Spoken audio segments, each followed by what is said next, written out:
the top 8. And the Adelaide Crows, well, they're well placed to make their move as September approaches. A win for them this afternoon will see them rise into the top 4 at the halfway mark of the season. Plenty on the line for both sides. Can the Hawks come marching in at the MCG this afternoon on Saturday afternoon football? Good afternoon, welcome to the MCG. It's been cold and blustery conditions in Melbourne for the last few days. That's cleared up. Good afternoon for football. Terry, as I welcome you, it's a big game for both sides for very different reasons. Yeah, it is. Look, the Hawks have been a little bit better the last couple of weeks, although not being able to get a win, and it's very important for them before the break that they get a couple of victories. As for the Adelaide side, well, they've got fond memories of the MCG. They've played some great football here, but on the road for a couple of weeks in a row, that'll be interesting. Don't play here often. There's 3 and 5 since their 1998 premiership. So we take a look at the ladder. As you mentioned, for Adelaide, very significant game. They win here. Port Adelaide and Fremantle, of course, playing each other. So one of those sides will lose. Adelaide can sneak back up into the top 4. Yeah, it keeps their top 4 chances alive, and I think they've done pretty well so far, considering they've had a lot of injuries in the first half of the year. Disappointing for the Hawks to be in 13th position, approaching the halfway mark. 3 wins, 7 losses. They were in 10th at this time last year, 5 and 5. So only 2 games the difference. But that can be an enormous difference in football. And when you look at it and you break the numbers down, they've kicked 2 less goals a game and conceded 1 more goal a game. So it's only a 3-goal swing, but look at the difference it makes on the ladder. Yeah, it's not a lot of difference. I suppose they've been missing players out of their attack, and that's where the 2 goals have come. Probably the defensive side, Rawlings having to go forward at times has probably cost them a little bit down that end, but that's probably worth the 2 or 3 games. And inside the midfield there for Hawthorn, pretty much tracking as they were last year. The Adelaide Crows just getting about their business as well there on their key performance indicators after round 10 this year that they were at last year to finish top 4. Yeah, they're a very even side, very consistent in the way they go about their football, and especially with the fact that they've had injuries in their lineup, I think it's a pretty good effort. Well, we caught up moments ago with Adelaide coach Gary Ayres. How does he think they're travelling halfway through the season? Gary, approaching the halfway mark of this season, you're sitting in 5th. How are you looking compared to last year? I probably think we're playing okay. I'd like to get our best team. I don't think you can really worry too much about what the injuries are and who they are too. Someone else gets a chance, bit of adversity, and of course you can really give them the game time that they valuably need to obviously improve your depth and of course look at your overall structure. Your only game at the MCG for the home and away season, that in itself is significant. Oh, it is, and we love playing here, and it's a pity we don't get here more often than once every couple of years, but we look forward to today and hopefully we can really put it together and play well for 4 quarters. As I mentioned, just their 9th game here in 5 years for the Adelaide Crows. This is where it all happens deep into September, so it is important for the Crows to win this afternoon. Yeah, look, they don't get much of an opportunity, but players like McLeod and Rashudo and players like that have just got such fond memories of the ground. I think every time they come here, they just grow a leg. Late change for the Hawks. Angelo Lekas has not come up after that horrible busted nose last week. Ladson gets a last-minute reprieve, so there's basically 4 changes and Ladson holds his spot. Yeah, look, he's a good young player and it's good to see him still in the lineup. Lekas will be sorely missed by the Hawks because he is an in and under player and they probably just lack a few of those at this point in time. There is still a bit of breeze around the MCG as the Adelaide Crows emerge. There's Simon Goodwin. 1 change for the Crows as well. Wayne Carey did not come up. We saw him limp off after training yesterday with that calf problem, and he has been replaced by Chris Laddams. Yeah, well, that's good for Laddams, but certainly for the Adelaide side, it's got to be starting to become a concern, just Carey's injuries. Just the fact that they're now soft tissue injuries is a real worry. 5th position, the Adelaide Crows coming into this weekend of football. 6 wins, 4 losses. Won their last 2 games against the Western Bulldogs and Geelong.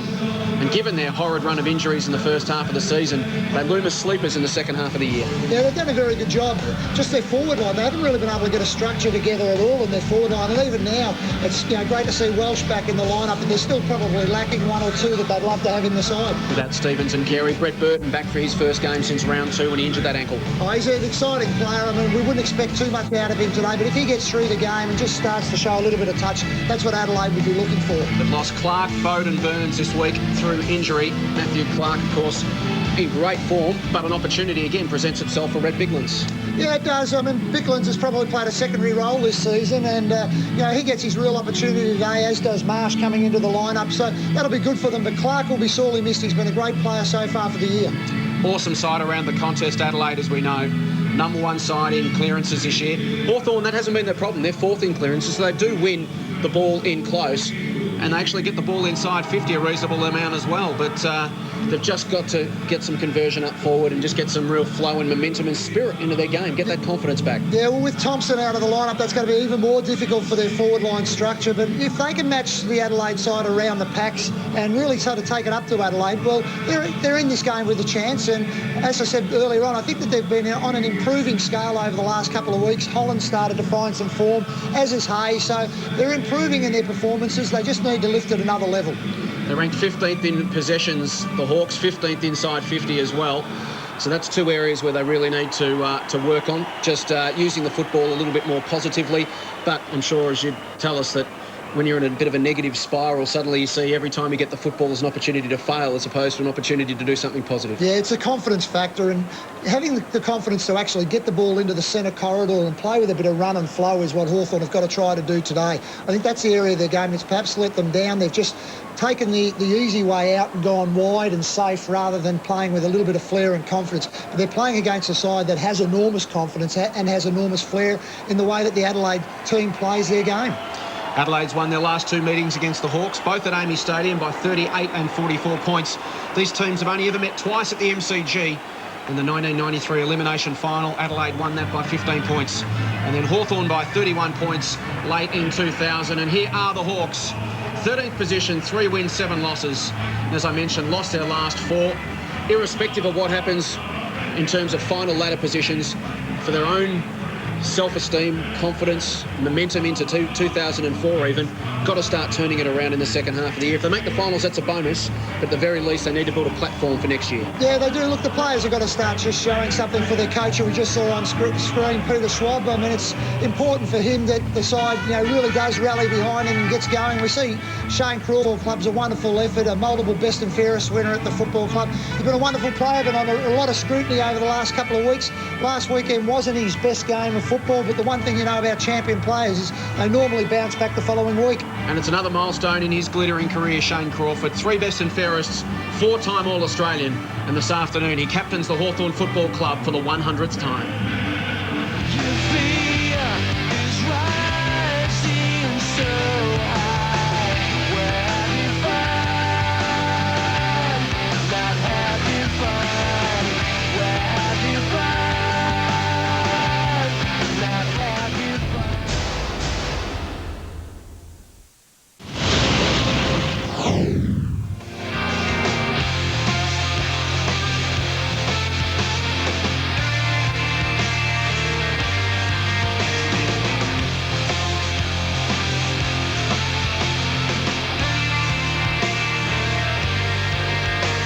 Well, it's a tale of 2 ex-teammates this afternoon in Peter Schwab and Gary Ayres, enjoying great success at Hawthorn, as did Terry Wallace, the man alongside me. Terry, different ends of the coaching spectrum from them both at the moment.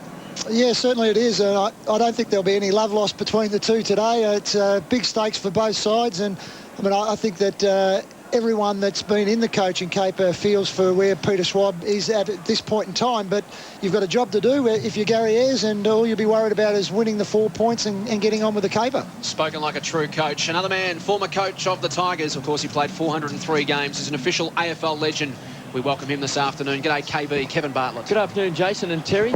I think the Hawks have got a big chance today. I've just got a bit of a gut feeling about the Hawks. Nick Holland, this man, KB, just starting to return to some form. It's a bit of a forgotten man of football in the last couple of years. Well, he's had so many injuries. He's had a couple of shoulder problems, of course, dislocated shoulders. But when he's at his best, Nick Holland, and last week he took some marks. He's a hard-running centre-half forward, presents himself all the time. He plays with presence. I thought it was great last week to see him get back to some marking form. This man, Terry, very important to the Hawthorn side, as we mentioned, slotted in beautifully at Glenferrie. Yeah, look, he's been a good player for them, and especially with Clark out of the game, it's a real challenge between him and Biglands just to see who can give their side the ascendancy from the ruck aspect of the game. I think it's vital for Hawthorn, if they're going to have any chance in this game, they've got to get first hands on the ball. And when you've got players like Rashudo and McLeod around the action, that's not going to be an easy task. But if he can do that, that'll be a key aspect. Spoken about Shane Crawford, just the 15 touches against Harvey last week. Another man who's standing up, Kevin, Ian Perry, who pushed a bit further up the ground last week with great success. Yes, well, he's had a good season, and generally, I think he plays better when Wayne Carey's not in the side because he becomes more of a focal point. And against Brisbane, I thought he played very well up in Brisbane when they were beaten up there when they had a very small forward line. Matthew Clark and Rhett Biglan's vied for #1 ruck honours in the last couple of years at Adelaide. Clark's assumed that role this year, Terry, but as we've mentioned, a chance for Rhett Biglan's to reassert himself. Yeah, and I don't think that's been anything that Rhett Biglan's has actually done wrong. It's just been the fact that Clark has had such a stellar season at this point. Biglan's has always been a player to me that loves a challenge. If he gets a set of tasks, whether it's go to centre-half back and play on a key player or go into the ruck, I think he'll take up the task fine. What about that man, Kevin? You'd love him. Andrew McLeod. Well, he's a superstar, and he's won 2 Norm Smith medals playing on the MCG. I know you said this is their only time they're going to play here this year in the home and away games, but the MCG, that's been the home where Andrew McLeod has dominated. An annual event is Hawthorn's March to the G. We saw footage of it earlier in the program. 4,000 fans from all over Victoria, all over Australia, in fact, converge on the MCG, and from Yarra Park they march united into the ground. We saw that. The little girl tossing the coin. The best dressed fan is adjudged from the Mark of the G committee. 2 skippers, Shane Crawford and Mark Rasciuto. Shane Crawford's won the toss in his 100th game as Hawthorn captain, and they will kick to the right of screen in the opening term. It's been brutal weather in Melbourne, wicked weather in Melbourne over the last few days. Incredible winds up to 100 kilometres an hour around the city. But today, beautiful sunshine, a little bit of breeze around, but not too bad, and all things considered, reasonable conditions for football. You wouldn't think the conditions really should have much of an effect on the game. The only thing I'd say is that the city end is always seems to be the more difficult to end a score at, just because of the fact that it's so open at the moment. So we'll have a look at how that reacts as the game goes on. Shane Crawford just giving his troops one last rev up as we head boundary side for the first time this afternoon, and welcome Mark Doran. Can't quite hear Mark there. Audio problem. We'll come back to Mark shortly. Both sides just preparing. It's a huge game, as we mentioned. Round 11 clash. Big game also for Shane Crawford, because he's tailed up last week, wasn't he, by Robert Harvey? There's been a lot said about that. It's one of the few games where I saw Shane Crawford last week just seemed out of sorts. Not quite certain why. He fumbled last week, which is most unusual for Crawford. The one thing, KB, is that quality players normally show that if they have a down one, look out the next week, they really do come back, and I expect Crawford to play a big part in this game. Tyson Stengline's been Adelaide's #1 tagging option for the last couple of years. He's not out there, so it'll be interesting to see how they do play Shane Crawford this afternoon. And conversely, who gets the job on Andrew McLeod? Well, we'll just keep an eye on all those matchups early in the piece, as well as just how the Adelaide forward line lines up this week. So the Hawks have been close this season. As we mentioned, they've dropped two more games than they did at the same time last year.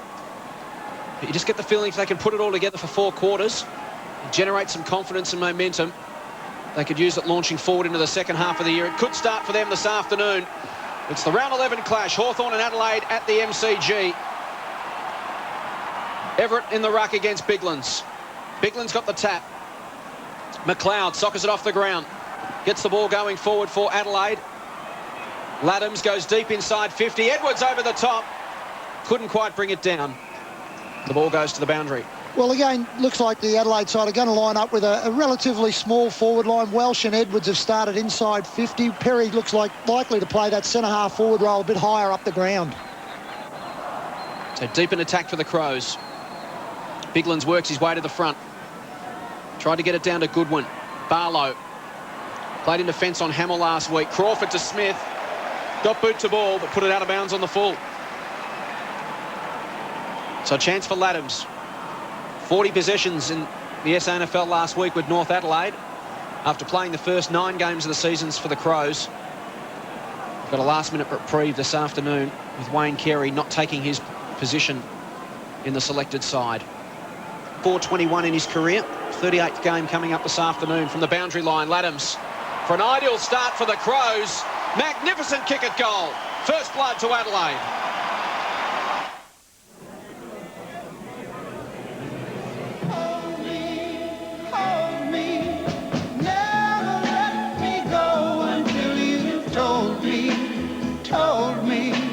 Make me tell you I'm in love with you.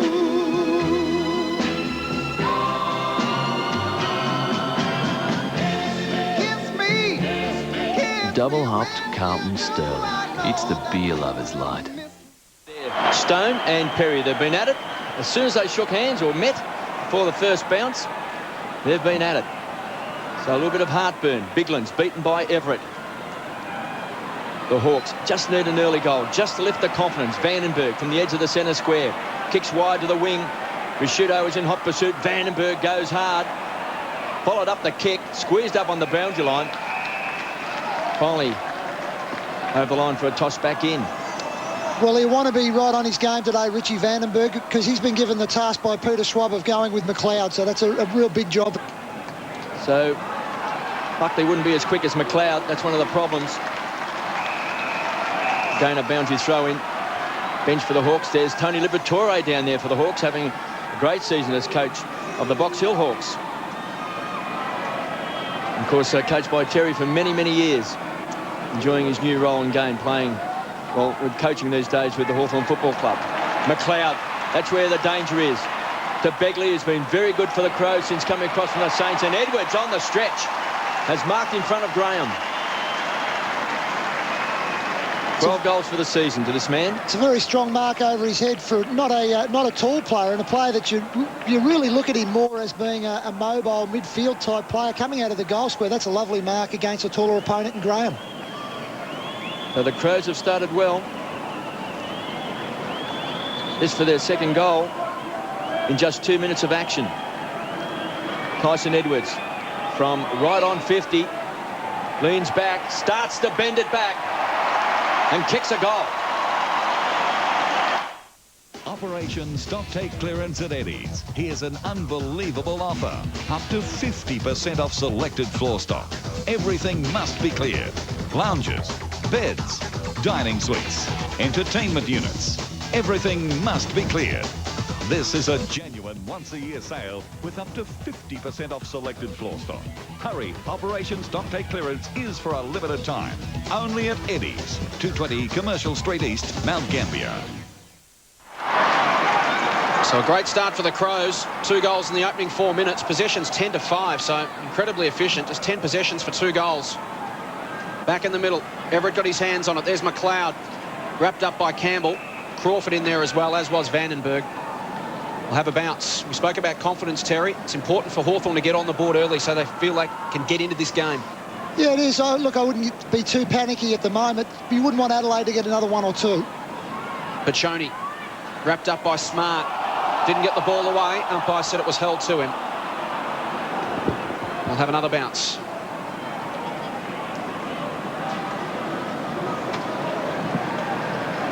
Biglands and Everett. 220. Hart. Centre wing. Thought about the give to Goodwin. Went himself. Inside 50. Quick transition from the Crows. Over the back of the contest between Edwards and Graham. Graham gets back first. Advantage paid. Handball to Crawford. And they work it out to Hay. He goes short. Finds Pachoni. In some traffic. Trying to get free. Releases Hay around the outer side. Has a bounce.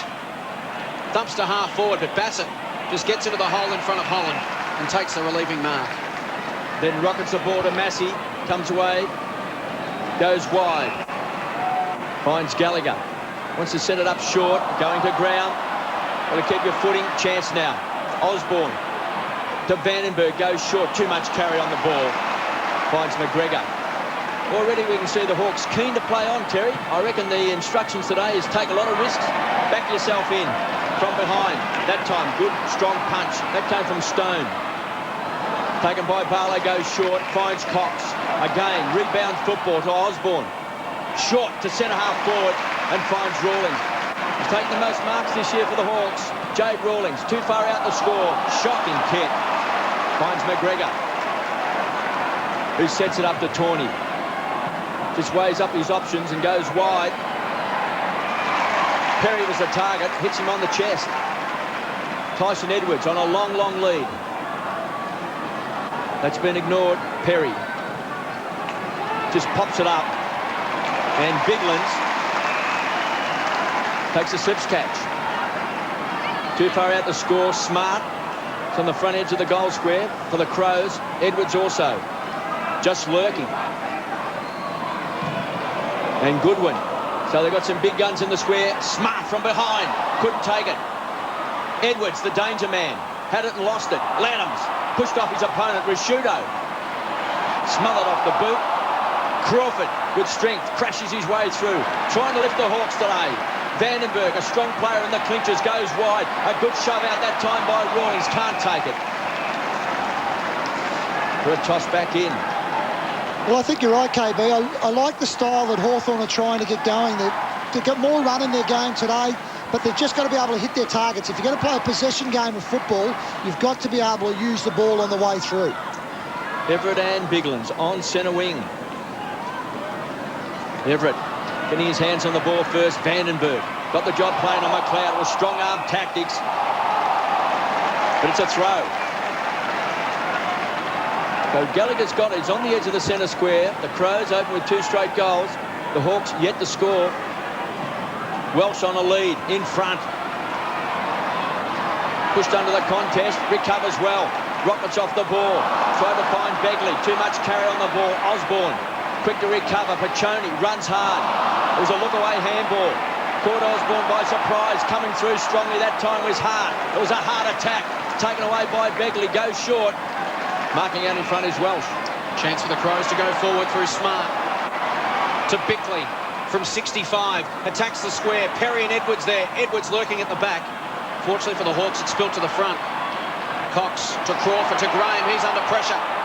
Back to Crawford. Campbell. He's going to get run down as well. Umpire said it was just taken over the shoulder and the Hawks dodge a bullet. Well, Campbell might have been a little bit lucky there. He just took a little bit too much time to execute the hand pass and was caught, but obviously just got him a little too high in the action.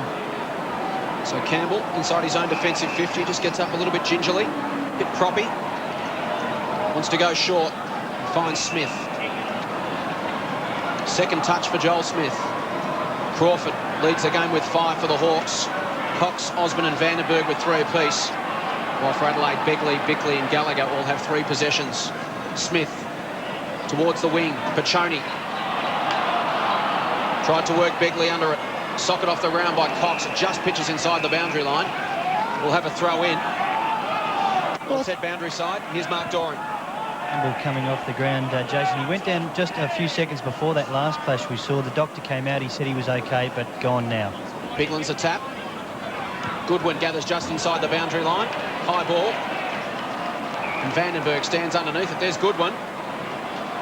The Hawthorn medical staff just motioning to the Adelaide medical staff. They better get down there and look at Simon Goodwin. He's up against the fence and in trouble. McLeod to half forward. Edwards takes the mark. The Adelaide medical staff have gone flying down the other end of the bench and are with Goodwin now. Inside 50. Punched away by Hay. Rashudo to gather the loose ball. Handball to Welsh. He'll go inside 50. Bateman there. And the Hawks work it around through Stone. To Graham.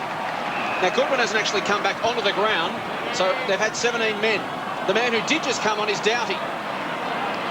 And the ball now goes to the boundary line. So Goodwin was crunched up against the fence, never returned to the playing field. And here it is on replay.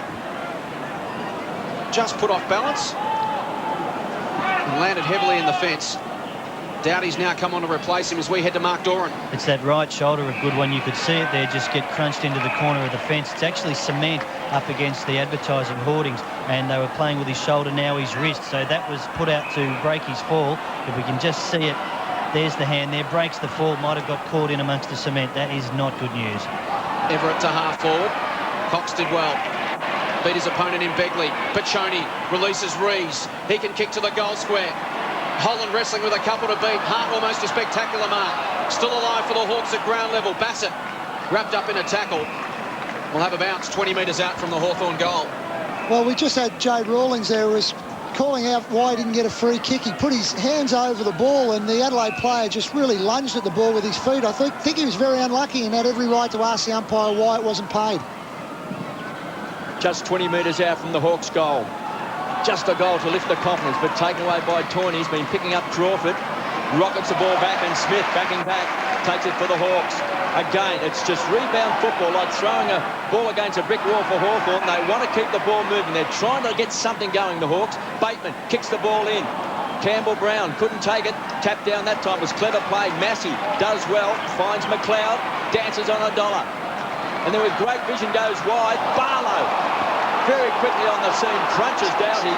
They've paid the advantage, and Smart's on the charge. Hits the centre wing, inside. Magnificent kick by Smart. And Welsh, leading hard, has got it.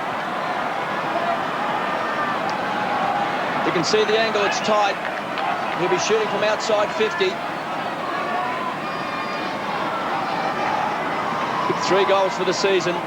Last week, just his second game. Today, for the year. A very important player for the Crows. Great camera angle. Way off target. And through for a behind. Well, I would think that the way that Adelaide's going, to me, and I'll ask Mark Doran later on, but just I reckon it's a 2 or 3 goal advantage to Adelaide for those watching at home. Just the ball seems to be carrying further that way. An enormous breeze when you look at the flags. Interesting that Hawthorn decided to kick into it in the first term. Crawford to Vandenberg through the middle. This is what Hawthorn needs, some run to open up the forward line. Ritchie runs to 50, goes to Holland. Couldn't quite. McGregor was alongside him, brought it to ground. And now Johncock. It's going to come back in. So it's only as far as Barlow. Barlow goes short to the 50. Rashudo comes across the Vandenberg lead. Strong body to Gallagher, to Rashudo, to McLeod. Handball intercepted. Crawford. He's got a man inside 50. Cox. Adelaide so good at getting numbers back, Terry. We saw just before Scott Welsh had his shot at goal, there must have been 25 to 30 players inside Hawthorn's defensive 50, and of course that means that Adelaide can keep theirs wide open. The way around it is to get it in quickly like Hawthorn did then. Yeah, well, I think that's the way you've got to play it, sort of get your numbers back, especially kicking with the breeze, and then sort of run the ball up with the breeze. So here's Simon Cox. Here's a beautiful kick. Just 1 goal, 2 for the season. From 48 metres into that breeze, and it does hold up. That's the second time that the Hawks have got it almost to the goal line and not scored.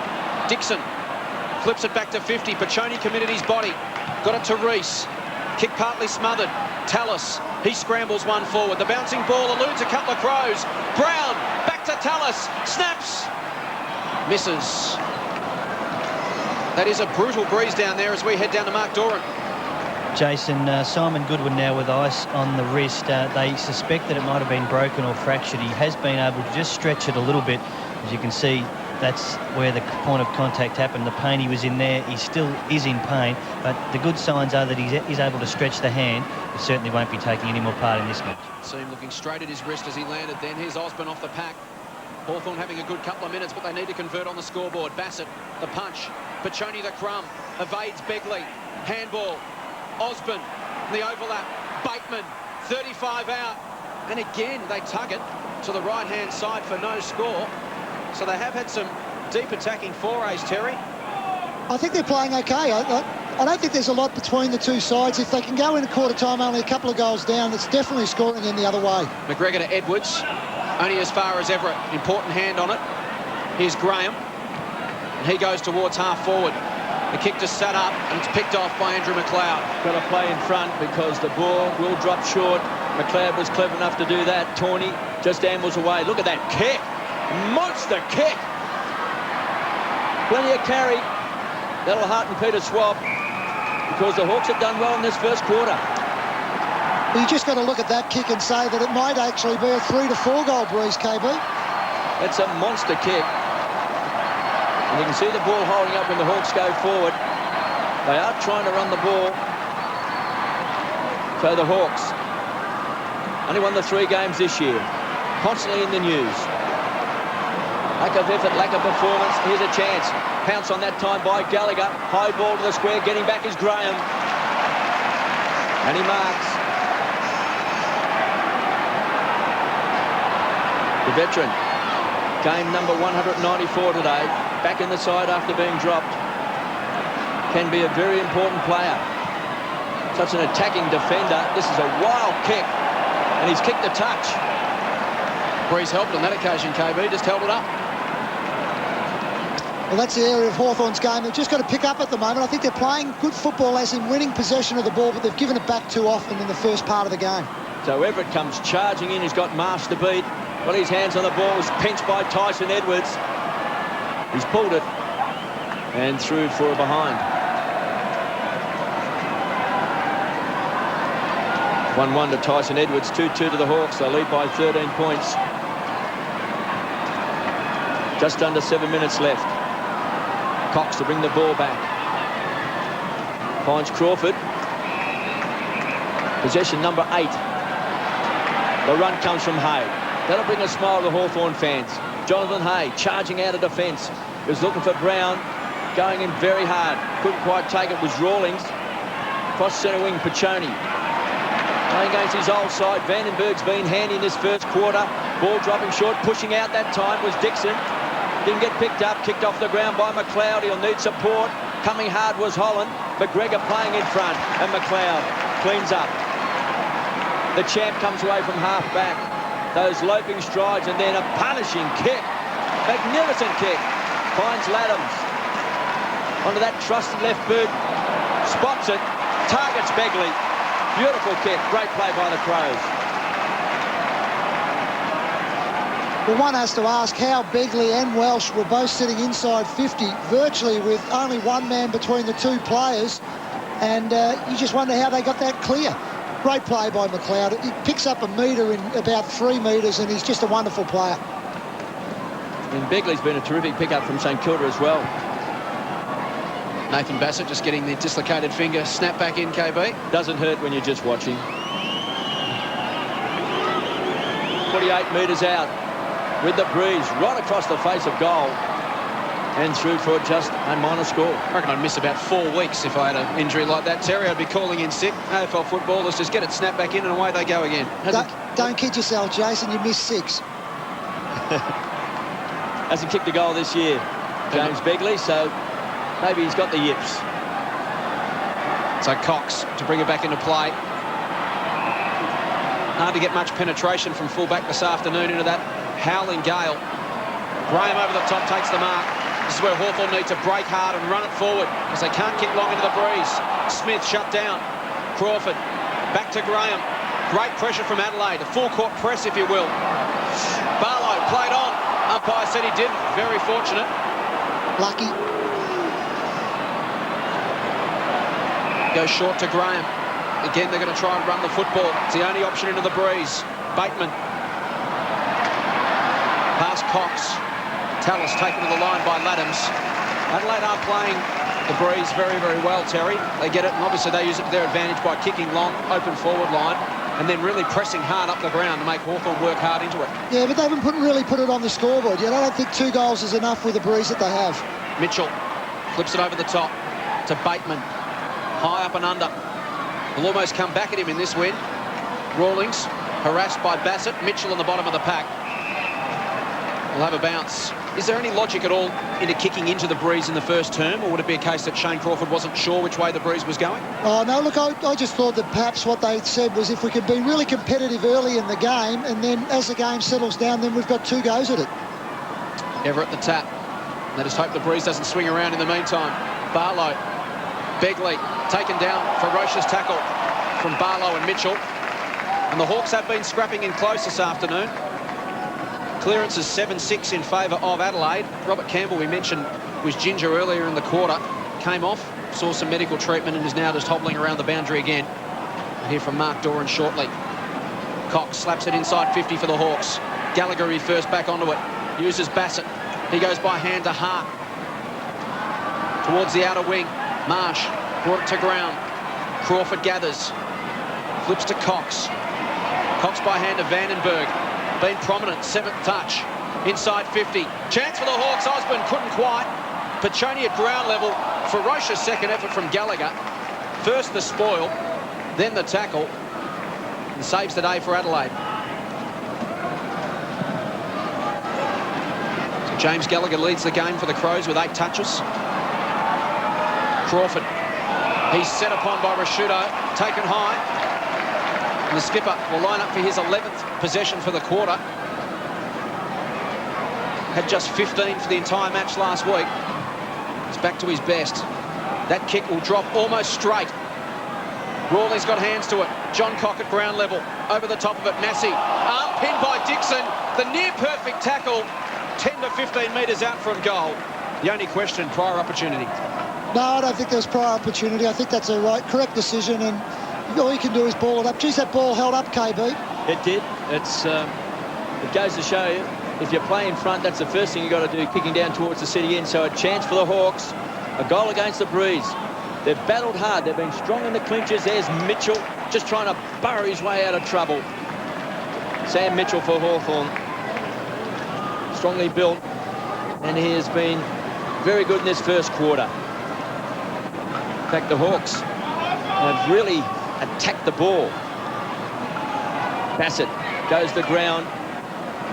And Hawthorn players pile on top. Rain falling now, KB. Some light rain starting to fall. And that bright sunshine we saw not more than 10 to 15 minutes ago completely disappeared. And it's very black out towards the city side of the ground, which is where the weather comes from. There it is. It's like a different day. Well, like a rugby scrum, the Hawks have forced it within 15 metres of goal. Risciuto, good hands, good touch. Hammers the ball back, looking for Begley. Kept his eyes on the ball. It was an awkward one. He did well. Gallagher is quick. Belts it off the ground. Smith, close to the boundary line. He'd be happy for the ball to go over. Let's go down to Mark Doran. KB, Robert Campbell jogging just a little bit, although he's lying down again now. The physio working on his left knee or just below it. They're having enormous trouble trying to get him back on the park. Crows by 14 points, 2-3-15. The Hawks, one behind, taken away by Doughty. He come onto the field to replace Goodwin. Stone, playing in front, comes away from centre-half back, just tumbles the ball forward. Free kick going back. Now the ball is coming back to Mitchell. He's got on the back edge of the centre square. Goes wide, finds Barlow. When Rissenwich has found himself as a defender. Just trying to strengthen up that Hawthorn defence. Vandenberg wants it in the centre square. He's been ignored.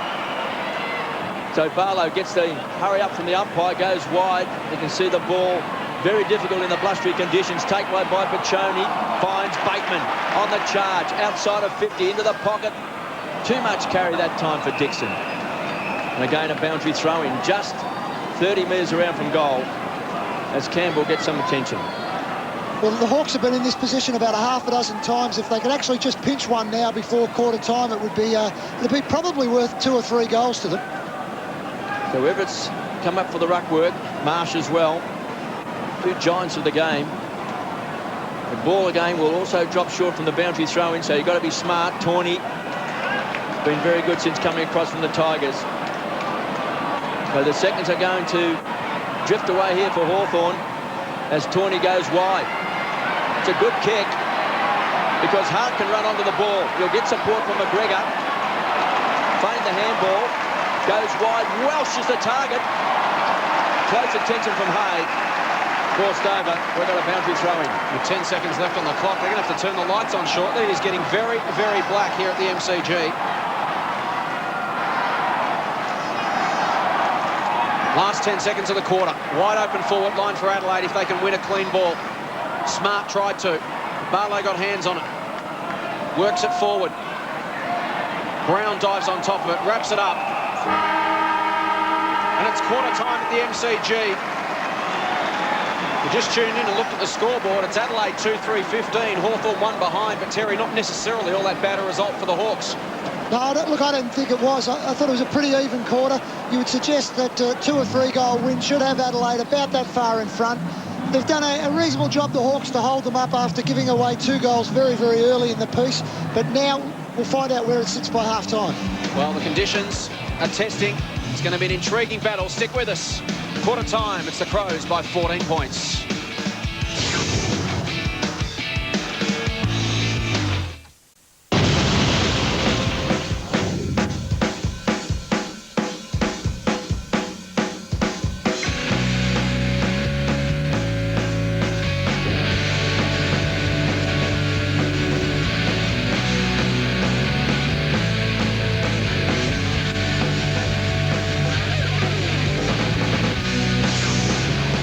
Quarter time at the MCG. It's the Crows 2-3-15. Hawthorn 1 behind. Adelaide by 14 points. They kicked with that howling gale in the opening term. The Hawks won the toss, kicked into the breeze. And whilst the Telstra Dome's great, it'll be a great day to be watching footy today at the Telstra Dome. You're in nice warm comfort. The MCG, You can't beat old-fashioned footy in a way, Terry. Now, this has put a whole new perspective on this game. It is now starting to rain quite heavily. The wind is still there, but now you've got the weather to contend with as Simon Goodwin limps up the race. His day is done. Well, it really is just a dirty winter's day now at the MCG, and a big loss for the Adelaide side to have Goodwin out. He's quality player, quality user of the ball, and has been in very, very good form. Let's just go back to the toss for a moment. It intrigues me. Is it the coach's decision, the captain's decision, and you both coached and captain sides? Is it something that you always have a set policy, you work it out week by week? How does it all work? Well, I'd say first up, KB, that certainly as a coach, I would always want to go to my captain and speak to him and make sure that we had the decision together, a joint decision, but I'd always go with it. Certainly kick with a bruise. Who knows what's happened later in the game. Could be raining cats and dogs by the time you get the last quarter. Players not able to handle the ball. I would always suggest to the captain, you must kick with the breeze. Let's head boundary side. Mark Doran with Adelaide assistant coach Mark Micken. Thanks, Jason. Mark, it wouldn't be very often as you get rid of the clipboard, all important information there, that you keep a side to 1 point, but be disappointed to do that. Yeah, I think, we gave them a little bit too much time and space, and we didn't make the most of the opportunities that we had. We're fortunate they didn't, capitalise on perhaps a few more of their opportunities. Respect was one of the words I could hear Gary Ease yelling out. A few of your boys not paying enough of it. Yeah, I think, we just gave them a little bit too much space, and that's what they want. Okay, thanks for your time. Okay. And guys, update on Simon Goodwin. He's been taken to hospital to have x-rays on what is a suspected broken wrist. Thanks, Mark.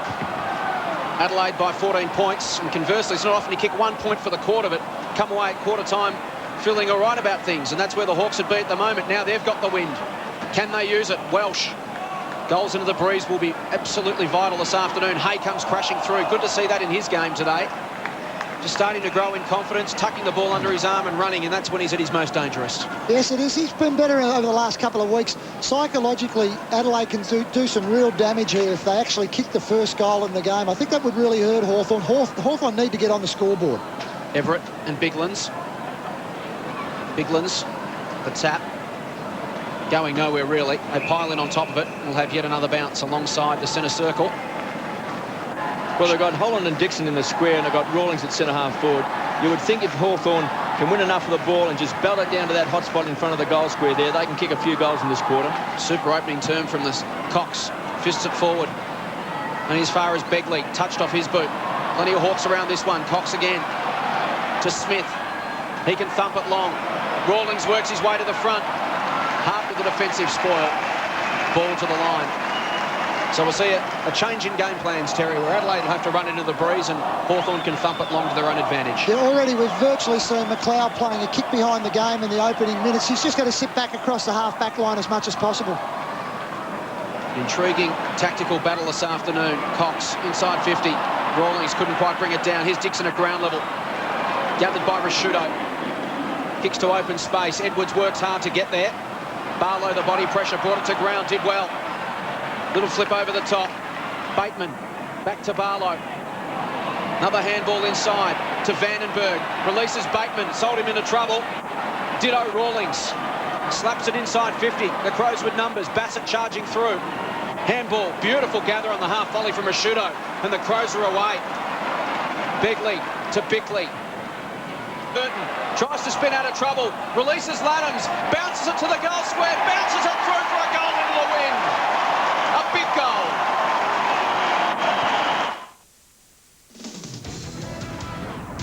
At OGR Mazda, mates rates pricing applies on every B and E series commercial vehicle. Guaranteed national fleet pricing makes your new Mazda workhorse more affordable for everyone. The 4x4 intercooled 2.5 turbo diesel has plenty of power and is available now in dual, freestyle and single cab. Mazda means reliability, and at mates rates pricing you can't go wrong at OGR Mazda. OGR, your driving future. Very good goal by Laddams. He's booted 2 goals. 3-3-21. Adelaide Crows, the Hawks just one behind as Biglands comes charging in. McLeod with those quick hands to Rashudo, smothered off the boot, smart. So the big guns getting their hands on the ball, the veterans as well. Bickley goes to the ground. Bickley did well to John Cock, one of the young guns on a charge. McLeod just hammered the ball towards the half-forward line, taken by Smith. Forced Hay under a lot of pressure. Finally, the ball's over for a boundary throw-in. Jonathan Hay on screen, picking up Welsh. Crawford with 12 possessions, only 15 possessions last week against St Kilda, and 12 possessions in the first term for the Hawks. So leading by example, Shane Crawford today. Now Mitchell will take the free kick because he was caught high. Bateman comes away for the Hawks.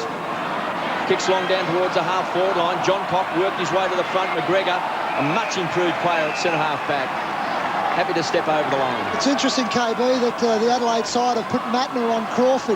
He's done a few of those sort of roles. It took Brent Harvey a couple of weeks ago and did a very good job in a particular game there. Well, it's a boundary throw a good 80 metres from Hawthorn's goal. Mitchell has been at the fall of the ball. Crawford caught, good enough to get the handball away. Cox rockets the ball away. It was a shocking handball.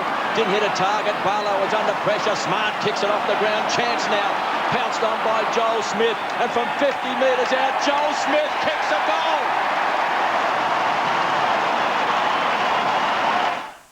Operation Stock Take Clearance at Eddie's. Here's an unbelievable offer. Up to 50% off selected floor stock. Everything must be cleared. Lounges, beds, dining suites, entertainment units. Everything must be cleared. This is a genuine once-a-year sale with up to 50% off selected floor stock. Hurry, Operation Stock Take Clearance is for a limited time. Only at Eddie's, 220 Commercial Street East, Mount Gambier. So Campbell, Robert Campbell, back to the interchange bench. His left knee just not right. Joel Smith's goal comes 4.5 minutes into the second term. It's the one the Hawks needed with the wind. Marching back to 14 points. Ferocious attack on the football.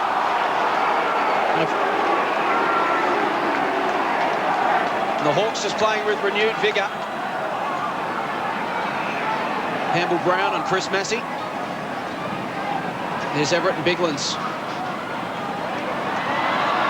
The young fella Kane up against Smart. It was Kane who went charging in moments ago into that pack. Playing his 5th game of football this afternoon. Tempest has been frayed a little. And a free kick going to the Hawthorn captain. Adelaide wanting to put plenty of heat on Shane Crawford. He's looming as a crucial player in this contest with his 14th touch. Inside 50, Holland couldn't quite bring it down. Chance again for Smith at ground level. Inside 50, they'll fly 20 metres from goal. Rashudo couldn't quite bring it down onto his chest. Piccioni working in close on the boundary line, goes backward and finds Bateman. So just 6 goals 5 for Chance Bateman in his 28 games of league football. He goes short and finds Rawlings. Tight angle, deep in the forward pocket. Well, they're certainly peppering. They've had a lot more inside 50s. We're seeing players like Joel Smith charging down the ground. They're playing good attacking football. They've just got to put it on the scoreboard. Inside 50s, 19 to 12 in favour of the Hawks. Possessions 106 to 86. So they're getting plenty of it. Here's a chance for Rawlings to convert. Comes around onto the left. And the word shocker doesn't quite do it justice. No, he wouldn't be pleased with that. Understatement of the year from Terry Wallace. McLeod with the kick in alongside the behind post. But the Hawks have the momentum at the moment. They need to make it count on the scoreboard. McLeod dumps it high outside 50. Crawford floats across the front. Mitchell off hands. Holland taken in a tackle but got boot to ball. Rawlings rather to Vandenberg from the boundary line. Not quite. Just misses to the near side. But Hawthorn having a moment. Well, they're really starting to pepper the goals. You can just get a feel that if they can actually get another one through, they're going to come with a surge. As long as they don't go too wide, Terry, I think kicking with a breeze, you've got to go to the top of the square. If they do that, they'll put the Crows under a lot of pressure. The Crows still lead by 13 points. Coming across in front was Piccioni. Good work by Mitchell, doing a lot of tough stuff in close. Begley thought he had it and lost it. Mitchell goes to ground. The whistle's gone. Free kicks coming back to Massey. 3-3-21 the Crows. 1-2-8 the Hawks. Smart's got it across half back. What a player he's been for the Adelaide Crows. Looking for Welsh. Good body pressure that time by Hay. Forces it back over the line for a boundary throw-in. Just under 15 minutes left in this second term. Hawks there, 6-1 inside 50 this quarter. They still trail by 13 points. Biglands takes the front position. Crawford has been fantastic for the Hawks. He's had it 14 times. is a man on a mission today. Now there's a free kick, and it's going to Laddams, and he's been a danger man. He's kicked 2 goals. Too far out to score into the breeze. Burton could be dangerous. The man with the big leap. Burton couldn't get his hands on it for the second time. Taken away by Crawford. Working at both ends of the ground. Hammers the ball back towards centre wing. Vandenberg's been good. He's had the job on McLeod. Tumbles the ball towards the half-forward line. And there's Gary Ayres. 169 games with the Hawks, 5 premierships, 2 Norm Smith medals. Trying to bury his old club today. Richie Vandenberg's been great. Averaged 18 touches a game last year, down to just 12 a game this year, so 50% down. He's already had 10 today. He's really set himself for the job, obviously. McLeod's had 11. Edwards got it to John Cock. John Cock with his 4th touch, only as far as Smith. Coming up for his 10th possession, been important. Wants to move it quickly. Another man who's revitalised this afternoon is Cox. To Barlow, inside 50 to that man, Crawford. Well, champions respond, and Shane Crawford is this afternoon. Well, we spoke before the game about how he was down, and Robert Harvey really towed him up last week, but the only way you can respond, and it's good for it to see football played like this, where the guy sort of says, well, OK, I had a down one, I've just got to get back on, do what I do best, and he's just worked his backside off today. 4 goals, 3 for the season for Shane Crawford. Starts it out to the right, tries to work it back on the breeze. Still alive for Kane. Couldn't quite get boot to ball. Kane not able on that occasion. And Beckley comes away. Handball to Beckley. To Gallagher. And around the outer side to Welsh. Beautifully weighted kick. Ben Kane, eyes lit up at the chance to kick his first goal in league football. Couldn't quite get boot to ball in time. Welsh to Laddams. 7th possession for him. Towards Rashudo at 50. Tried to work Barlow underneath it. Boundary line the winner. You've just got to feel that today is going to be a day of frustration, a day of patience, where you've just got to wait for your opportunities, just keep working, just keep doing what you know is right, and eventually it'll come. But there's going to be a lot of mistakes in the game. Everett and Biglands at it again. Everett palmed it down into the path of Crawford. Bounce eluded him. Bateman wins the football. Hoiks it towards the wing. Here's Vandenberg again. Been explosive. Tries to slip away from McLeod and wins himself a free kick. Wants to keep going. Umpire paid advantage. Inside 50. Rawlings a couple to beat. And Ben Hart comes up with a party trick. Saves the day for Adelaide. To defensive 50. And Gallagher for his 13th touch, leading the game for the Adelaide Crows. Short to McGregor. And he links up with Edwards at half-back. This game has been played at a furious pace. That's a shocking kick. Edwards, hands and knees. Ball's coming back. Bateman will take the free. In the back. He's on centre wing. To Everett, who should unload. Getting back is John Cock. Fine young player, John Cock. As Massey hammers the ball back. He was looking for Welsh. Pushed out of the contest by Hay. Hawthorn getting back in numbers. Kane finds Dixon. Edge of the centre square. Ben Dixon. Young man from Assumption College goes wide and finds Rawlings.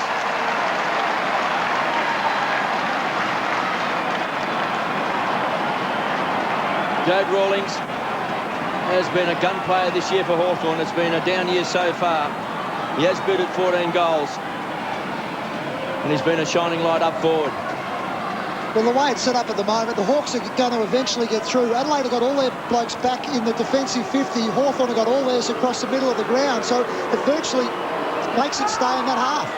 Hawthorn supporters behind the goal will tell us the story as the roar goes up. Rawlings has kicked a goal. Four-wheelers, bringing you a range that boasts the heaviest hitters in the world with no-nonsense, reliable, hard-working features. No other utility ATVs can match their grunt and payload capacity. Yamaha four-wheelers will propel you from job to job with less effort and in less time. For the complete rundown on a Yamaha ATV, see Carl at Caldecott Motors in King, Kelly at Narracourt Motorcycles and Mowers, and Tim at Blue City Motorcycles. So Jade Rawlings kicks his 15th goal for the season. And the margin back to 7 points. We've gone 13 minutes in the second term. Everett down to McLeod. Couldn't break free. Mitchell, clean hands to Barlow. Hawks will go forward inside 50 again. Dixon! Not paid. Bassett at ground level. Bickley releases Massey to Johncock.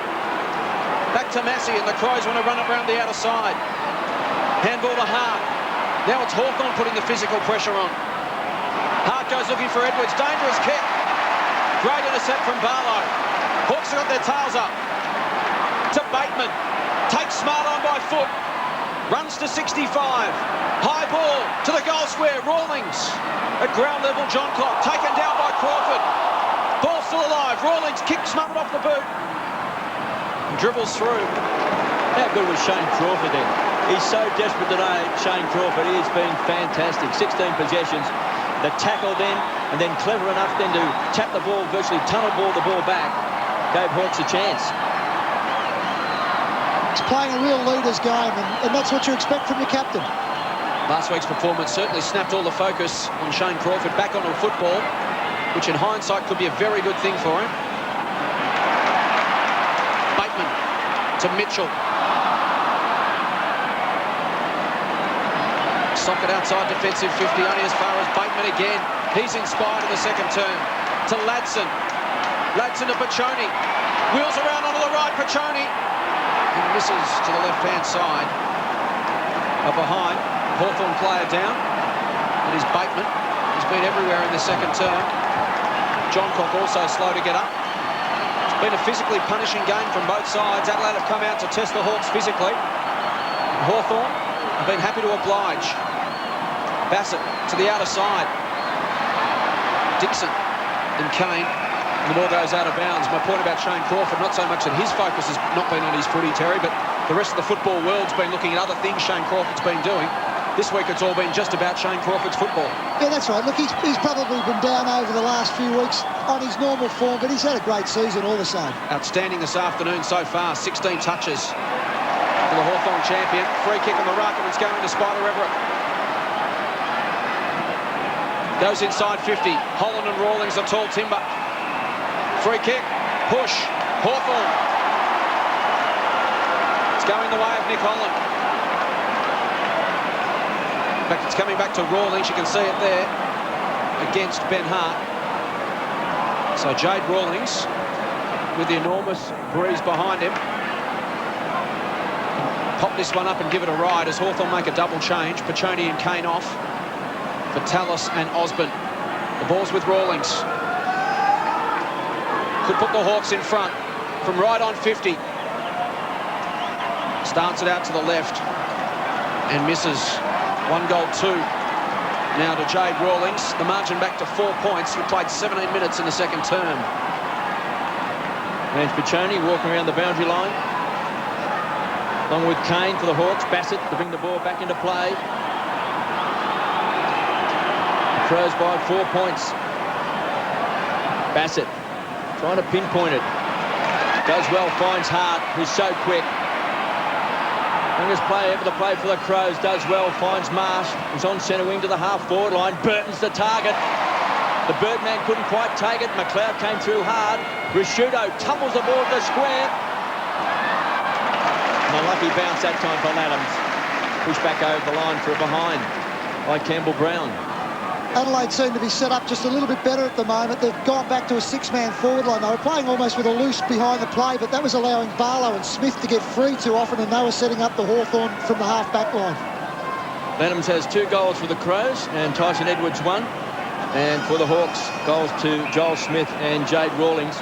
And Simon Goodwin has left with what looks to be maybe a broken bone in the wrist or hand, after being crashed into the fence by Shane Crawford as Hay thumps the ball back towards the half-forward line, and Brown, tumbling backwards, takes a beauty. Taken by Cox, stands and delivers. The target's Holland. Got it on stretch. Dutchy Holland directly in front will shoot from 55. And this to put the Hawks in front for the first time today. It was a good strong mark by Holland, but you wouldn't mind leading off Simon Cox. He's just a beautiful one-step kick on that left foot.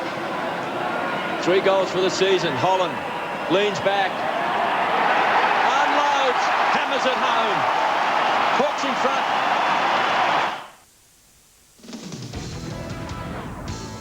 $1 is all it takes to pay all your on-road costs on every single one of OGR's 200 used vehicles in stock. You'll save thousands because all the stamp duty, registration, transfers and third-party insurance will only cost you $1. With on-site finance packages available, you'll find a car that suits your budget and your needs at OGR's Used Car Centre until June 30. OGR, the driving future. Hawks by a point, 19 minutes gone, second term, inside 50, 16-3, as I mentioned, for the quarter. Remarkable statistic. Kicking with this strong breeze in the second term. Crawford wins the tap to Matner. Picked up by Edwards. Pushes wide, Begley has to stand and wait. Here's Crawford again. Outstanding from the skipper. Barlow ran out of options. Toe poked it to Campbell Brown. He flips it over the top to the run of Tallis. To Everett. And the Hawks enjoying their football. It's probably been a while since we could say that. Well, you could see that Everett really got on the end of that one. He just charged forward. He left Marsh, I'd say, probably about 60 metres behind. Just ran into space and was used.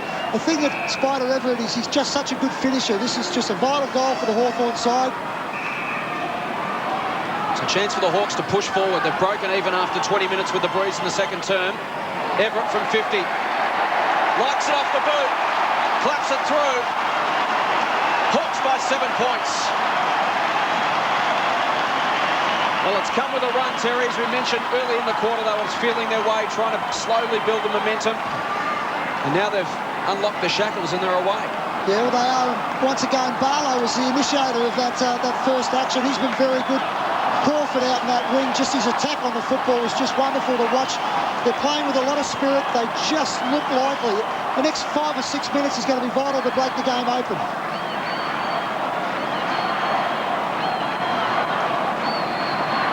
Hawks by 7 points. They've booted 4 goals in the second term, and 3 of those goals have come from marks. So they're just pumping the ball into the goal square. Kicking long, Risciuto. Ball dropped short. Smart player today, you'd play in front. Mitchell.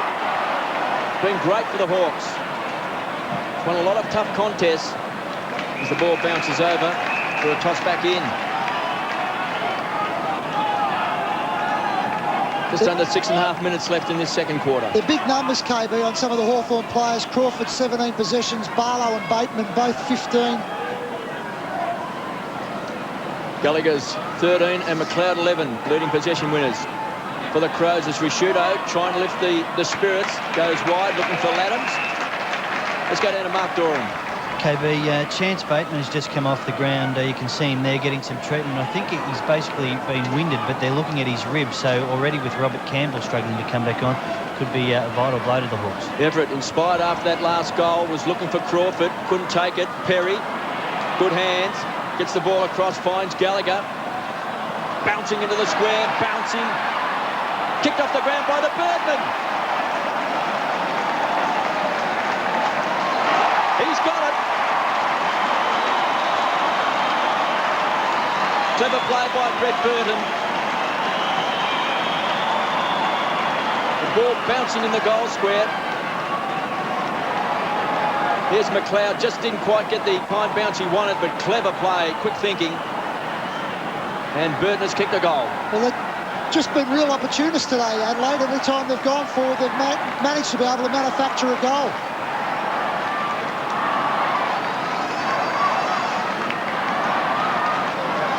Been efficient in the second term, Adelaide. 4 inside 50s for 2 goals. Hawthorn's lead back to 1 point. Crows will get the breeze in the third term. We'll load up and do it all again. An exciting contest at the MCG. Crawford, 18th touch. Inside 50 for Ladson to run onto. McGregor puts his body in there, doesn't try to get rid of it. It's underneath him. Umpire said it was held underneath him by the Hawthorn players. And a bounce right at 50.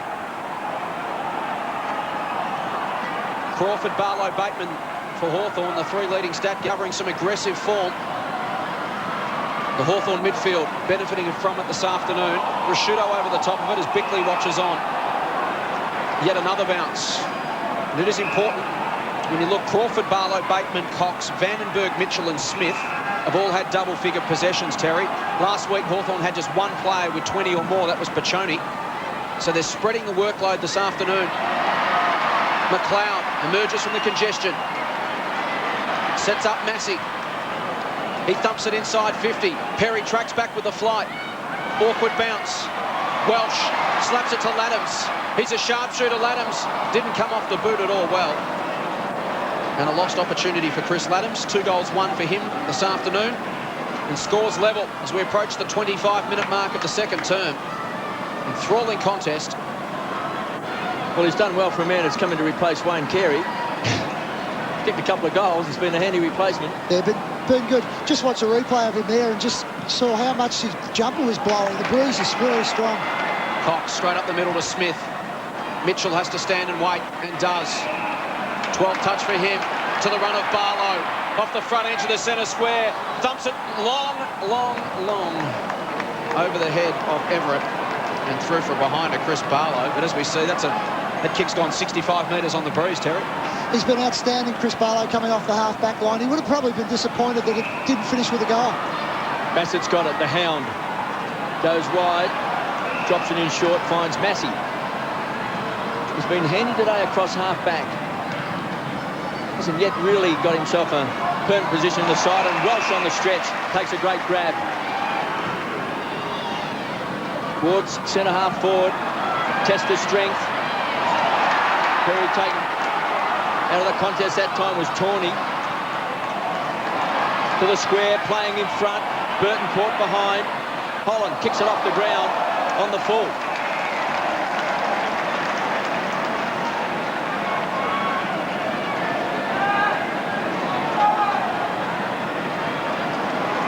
Hawks by a point. There's a tough angle by Burton, who's kicked the goal in this second term, kicked it off the ground. This will take a little bit more skill. Right across the face. Out of bounds on the full, or touched. Touched it is. Still a chance for the Crows. Boundary throwing right in the forward pocket. Marsh to do the ruck work. Holland having a run on the ball. Peter Everett having a spell down at full forward. Campbell, of course, who can do a bit of ruck work, has been limping in this game for the Hawks. Mitchell working hard. Carries the ball towards half-back for a boundary throwing. Mitchell did a very good job there, KB. Adelaide had set up the boundary throwing to leave space on the goal side. Mitchell left his direct opponent, went and sat in the actual hole and just read the play off the hands. Holland. To Mitchell again, speak of the devil. Arguably playing his best game for Hawthorn today, Sam Mitchell. And again, he forces the ball to the half-forward flank. So down will come Holland again with Marsh, so it's take 2, but 35 minutes for the Hawks. Marsh worked his way into position, looking for Massey, the juggler. Taken away by Edwards, goes to ground. Holland shovels the ball out to Mitchell. Standing off the play, stands in, delivers to the half-forward line, to centre-half forward. They need a crammer. Pounced on this time by Joel Smith. Magnificent play by Smith from 35 metres out. He's drilled it. 2 goals in this quarter to Joel Smith coming down from half-back, and both have been on the left side.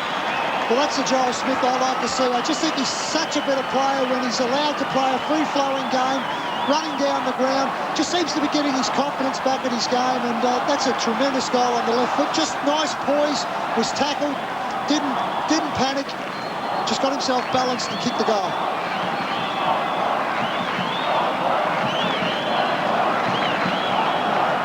Joel Smith kicks his second, an absolute pearler. I think he might have tripped the light fantastic there, KB. He Shades of Baryshnikov. Yes.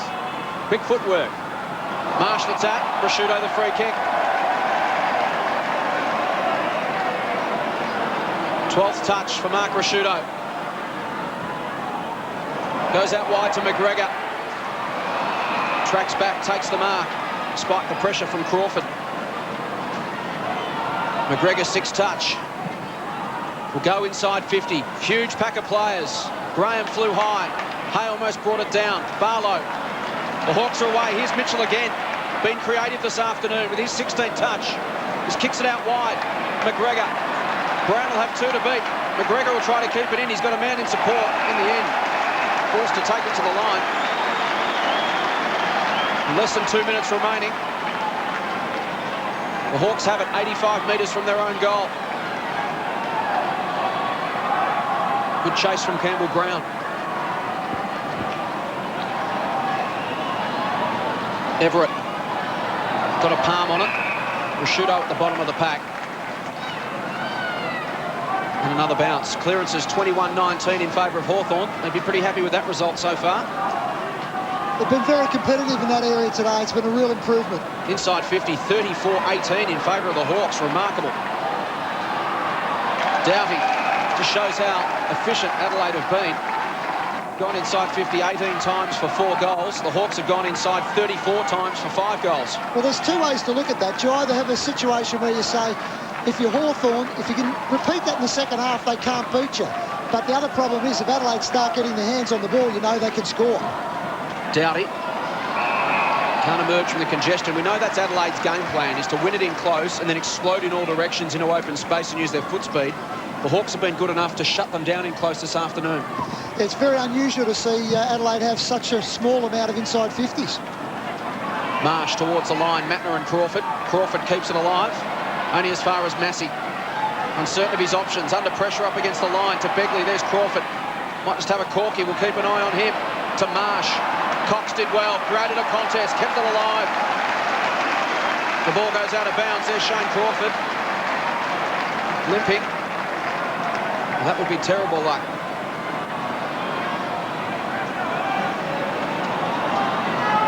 Slow to get up from that one. He's grabbing the left even. 18 possessions for Crawford so far. Edwards, cop one right in the face. Smart from 65. They'll contest 25 from goal. No contest in the end. There's Tyson Edwards. They'll have to stop the game for the blood rule. And there's injuries aplenty. Ben Marsh is limping to the boundary line. Edwards is on the outer wing. He's bleeding profusely from the nose.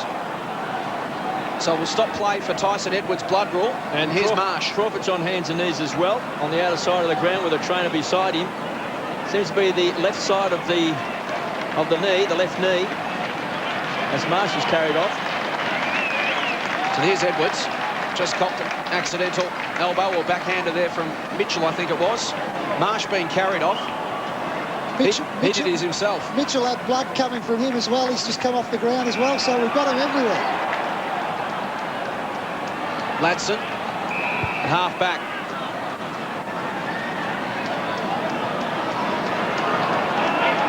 Just holds it up. There's Edwards. Huge amount of claret around his nose. Inside 50, hasn't been spotted by the umpire. Play still carrying on. Surely Edwards would be coming off. Ladson goes again at ground level. As the siren sounds for half-time. There's Tyson Edwards. He is absolutely dripping from the nose. Blood everywhere, reminiscent of Angelo Lekkas last week, in fact. And what a cracking game of football we've got at the MCG this afternoon. It's half-time. Hawthorn are 5-6-36. The Crows are 4-5-29. In that term, Adelaide added 2 goals 2. Hawthorn added 5 goals 5. Got a game on our hands here. Don't go away. It's half-time. The Hawks by 7 points.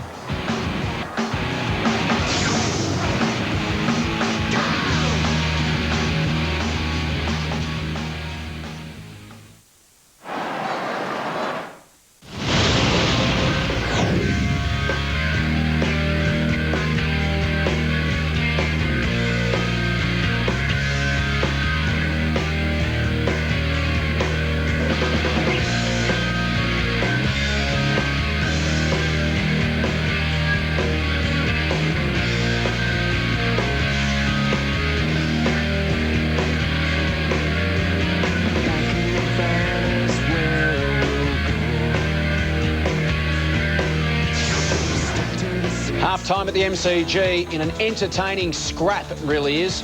Hawthorn 5-6-36, Adelaide 4-5-29. It's the Hawks by 7 points. They trailed at quarter-time by 14 points.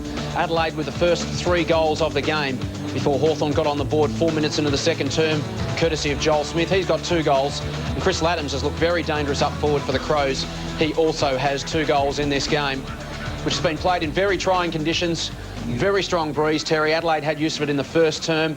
Maybe just underestimated it a little bit early, the Hawks, but Adelaide got to a 14-point lead and were disappointed with that at quarter time, as we heard from Mark Micken, and we saw why in the second term. Hawthorn were inspired. Well, there's a lot to like if you're a Hawthorn supporter in the way they've gone about their football so far. There's no doubt that Adelaide got the jump, got a couple of quick goals on the board, but really from that time onwards, I thought Hawthorn have controlled them, and when we saw the inside 50s during the first half, they did have a massive, favour towards the Hawthorn team. They've just been running the ball in numbers, prepared against the breeze to run with their hands. This guy on screen at the moment, Joel Smith, I think he's really added something to his game today by charging off the half-back line. He's kicked 2 goals in the first half. They've been aggressive, haven't they? Hayes, another one who out of defence, has really taken it on board to run hard himself, and they've just released the shackles, as we mentioned during the call, to really become the hunters this afternoon. They've had so much pressure on them, and that really started to release in the second term. Yeah, I think that's the case. Barlow coming off the half-back line as well has been an excellent player for them as we watch Everett kick that goal, and that's the one thing that he does so very well, is pushes forward and creates and finishes very well. Joel Smith, as we mentioned, with 2 goals, running hard out of half-back.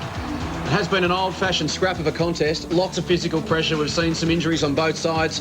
Campbell down for the Hawks. Crawford just late in that term. And, of course, Goodwin hurt his wrist, and Marsh and Edwards late in the term as well. Yeah, well, that was just an unfortunate one, certainly, the Goodwin incident. But I think that the side for Hawthorn is if they're going to win the game, they needed to make it a physical contest and make it really like a war out there. And that's what it's been. It's been a war of attrition so far in the first half.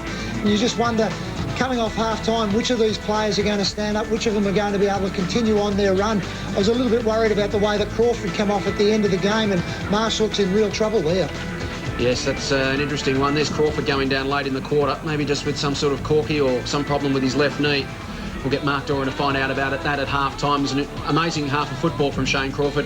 Had 18 possessions, and Hawthorn really did share the workload beautifully throughout the middle of the ground. Well, the thing that I was really pleased about was just some of their younger players, Jason. Guys like Sam Mitchell really getting involved in it, Chance Bateman. They've just added to the Hawthorn midfield area, and I suppose that's the one area that they have done today. They've taken it up to Adelaide in the middle of the ground. Well, it is Hawthorn's March to the G this afternoon, as we saw earlier, an annual event where 4,000 of their fans come from all over Victoria. Leading the charge is their great premiership captain, Don Scott. We'll catch up with him after the break, and we'll also take a look back at one of AFL football's most special nights. It was last night. It was Jason McCartney's night. All of that after the break.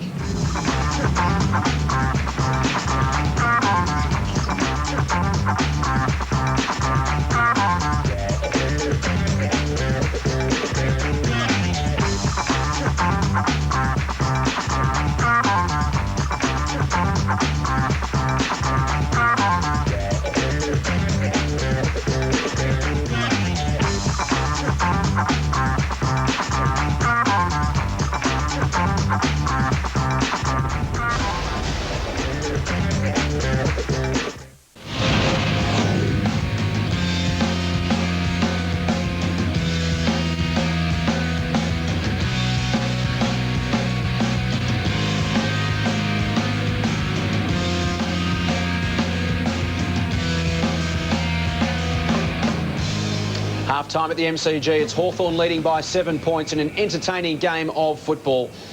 Well, the Hawthorn Football Club may not be in existence in its current form without Don Scott. Their former premiership captain was at the front of the no merger push 7 years ago. He's proud, he's passionate, he's paid up. And Mark Doran went to find out as they march to the G today, is there anyone more proud and passionate about the Hawks than the great Don Scott? I don't know about me being proud and passionate about the club. I think the supporters are more proud and more passionate. You know, we're not going well at the moment, and the letters, I reckon it's terrific. And if they can establish, this is the supporters, establish themselves as being proud and passionate, I reckon we're starting to make our mark. What about on the field and in turn the coach, Peter Schwab? The full support of the board, we hear all that, but how do you see it?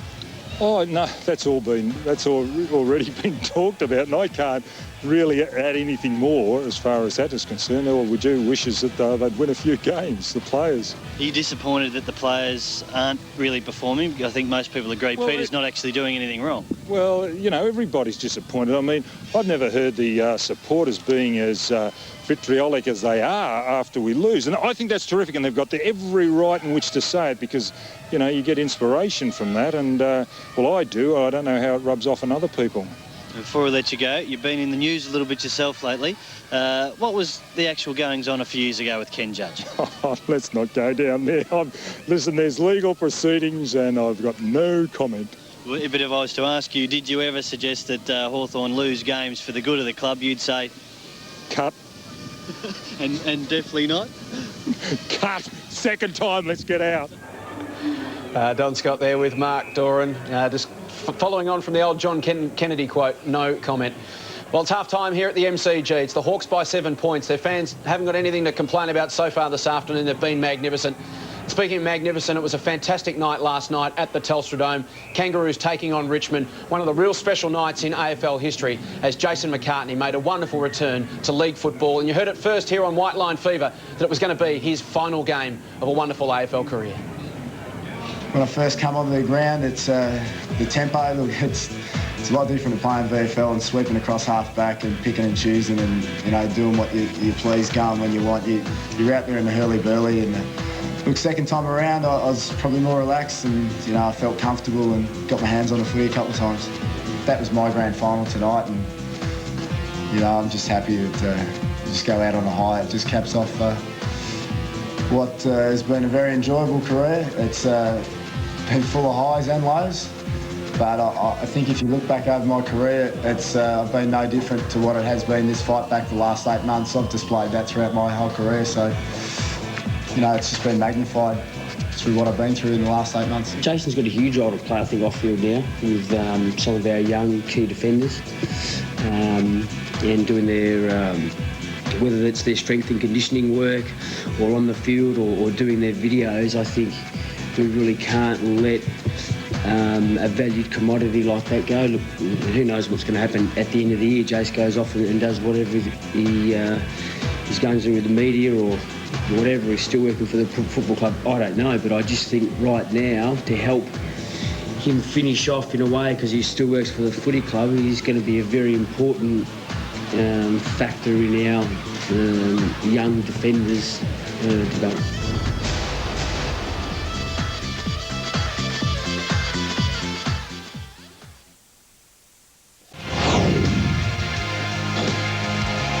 Half-time here at the MCG, and it's the Hawks by 7 points. They've just broken from their huddle, brought it in nice and tight for one last message from the skipper, Shane Crawford, as we head boundary side. Here's a very busy Mark Doran. Yes, indeed. Let me see if I can tick him off. Ben Marsh has cartilage damage to his knee, so he won't come back on.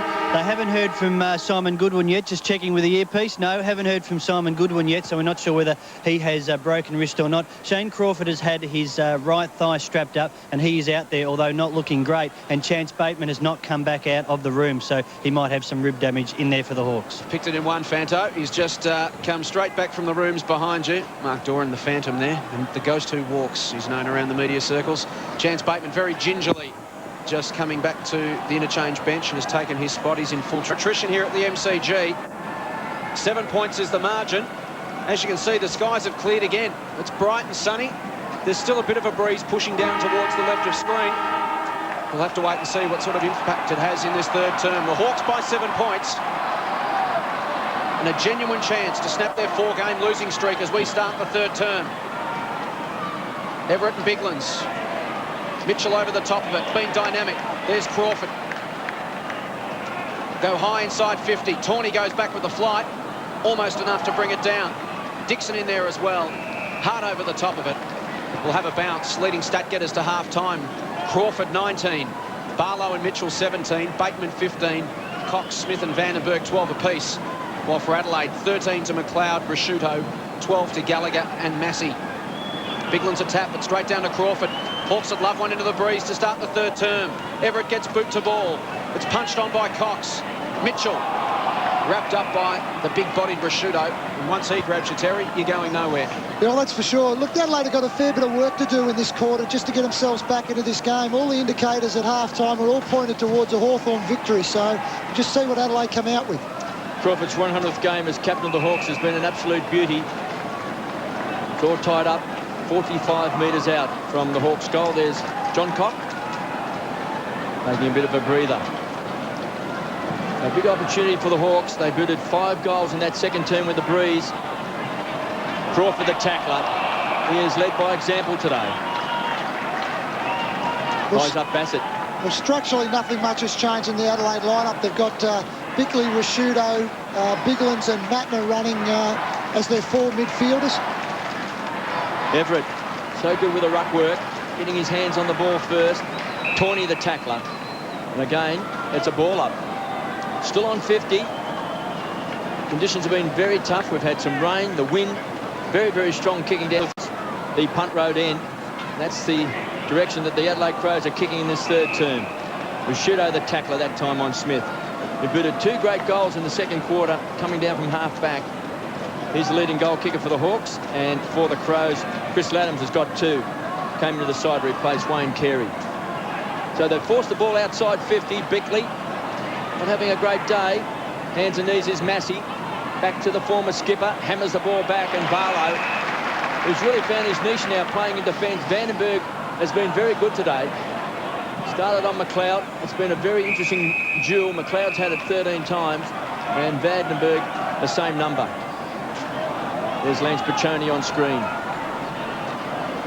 Started his career with the Adelaide Crows. Just the 4 games before moving across to the Hawks. Everett again. First touch to the Hawks. Trying to crash his way through was Tallis. Reese, the tackler.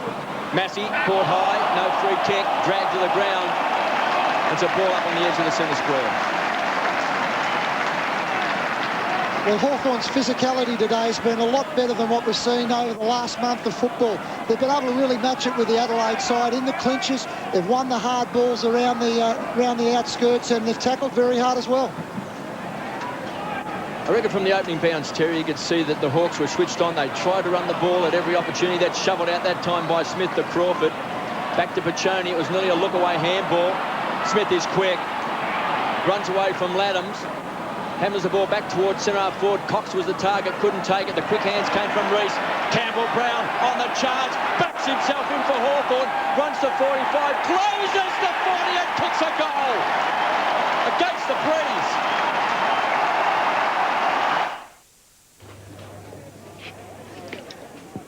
Do you know the joke about 2 guys walking into a barn? Well, this is the barn. And that's the 2 guys. She doesn't realise it yet, but she's in a joke.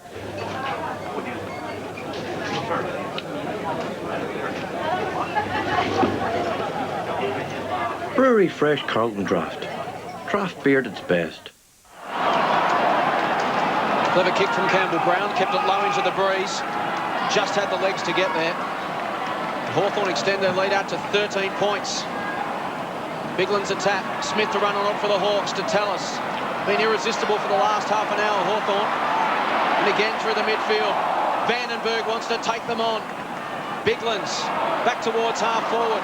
Barlow almost the one-hander. Here's Laddams to Rashudo to lift his side inside 50. It's 2-on-2 down there. Graham gets there first and happy to trot to the line. Almost 5 minutes gone in the third term. It's the Hawks by 13 points. Gary Ayres looking suitably concerned. He knows they're in an old-fashioned scrap this afternoon. Ladder positions mean nothing from here on in. Bigland's a tap. Mitchell's been outstanding. Crawford back to the line. Well, you'd expect, Jason, if Adelaide were to win this game, you'd expect that they'd need to be at least 2 goals up at 3/4 time. So that's a 4-goal turnaround now. It's a difficult task. Enormous goal, that one from Campbell-Brown, to blow that lead out to 13 points. Yet to really see how much of a factor the breeze is in the third term as yet. Everett back to the front, and Crawford again runs it out.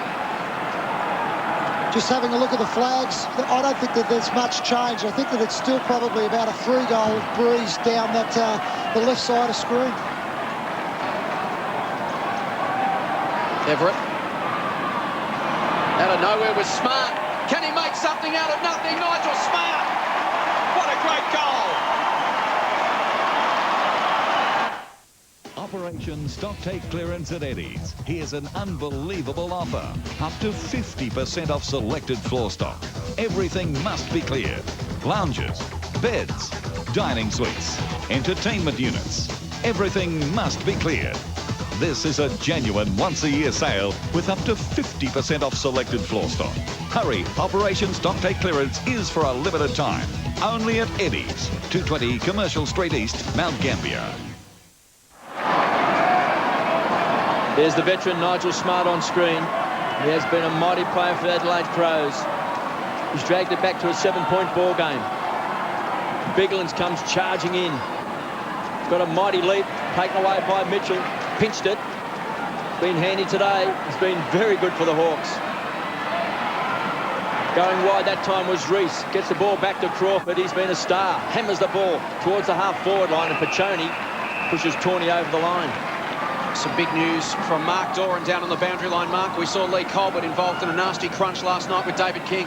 Yeah, Jason, I've just spoken to Jeff Walsh, the Kangaroos football manager. He has confirmed that Lee is having emergency surgery as we speak for a suspected bleeding pancreas. If that is the case, it will obviously be a delicate operation, and the result of which would put him out for the entire season. It was just a knock Colbert received from teammate David King, innocuous knee to the ribs, and at the moment Lee Colbert's season in doubt. Thanks for that, Mark, as Risciuto kicks the ball towards centre wing. There was a big pack of players. Bickley feeds it off to General. Tries to get it to Burton, who's upended by Mitchell, and takes the free kick. Brett Burton. The goal in the second term off the ground. Haven't seen any of his trademark big grabs today so far. It's between wing and half back. Kicks down towards the half-forward line. He was looking for McGregor. The Hawks just pile on top and force the ball up. Well, Mattner, last man up. Well, it's characteristic, but Mattner was the last man up, but the next three blokes in were Hawthorn players, and they're just getting numbers to the ball on these contests all the time. 70 metres from the Crows' goal as Biglands gets his hands on the ball. Bickley trying to work his way into the game. McLeod, the tackler, hasn't quite had a huge impact on the game today. Just so used to seeing McLeod on the MCG just with those great breakaways and fantastic speed of foot, just tearing the opposition apart. But it's been tight today. Mitchell's been terrific in close. There was McLeod, thought he had it. Vandenberg has been wearing him closely today. Loose ball. Crows again tied up. Tawney, 1, 2, 3, 4, 5 Hawthorn players around the ball, and he's dumped. That's indicative of the game. McLeod had it, was pounced upon. Edwards had it, he was pounced upon. They can't just get the open space they need to work their magic. So the Crows, just in their one and only game in the home and away season at the MCG, coming up against a fired-up Hawthorn side. Forced back over the boundary line for a toss back in. 42 plays, 35. It's 5-5 to 6-6, and the Hawks in front. For Gary Ayres, Terry, how do you release some of your stars to create some space? Well, you are. You're just wondering where the spark's going to come. I just think that players like Bickley around the ball, they've just got to... And Edwards, the tough players have got to just start to win more possession of the football. Edwards got it to Burton. Ineffective kick only as far as Cox. High ball back towards half forward. Rawlings from behind. Hart read it beautifully and took the mark. The veteran, Ben Hart, 260 games of football. The age of 28, still got plenty left in him. May not be that many 300-game players in the next few years, but you'd expect he'd be one of them. At ground level, Bickley flicks it out. Mattner throws it on the boot. Inside 50. Hay leads Welsh to the ball. The pitch is on its end. Still alive for Laddams. Tries to turn Osborne inside out. Very clever kick. Beautifully done. He was under pressure. Fortunately for him, he was on his left-hand side and just pulled it back. And Chris Laddams has been most impressive this afternoon. He has. He's played a wonderful game so far. I just thought Osborne overplayed his right-hand side rather than his left-foot side just a little bit too much. Gave him a little bit too much time and space, but it was beautiful vision and a lovely kick. So Perry, 40 goals, 39 in his career. Goal kicking has been one area It has let him down over the years. 8 goals, 10 for the season. Vital kick, this one. He trots to 35, stabs at it, and puts it through. It's a 1-point ball game at the G.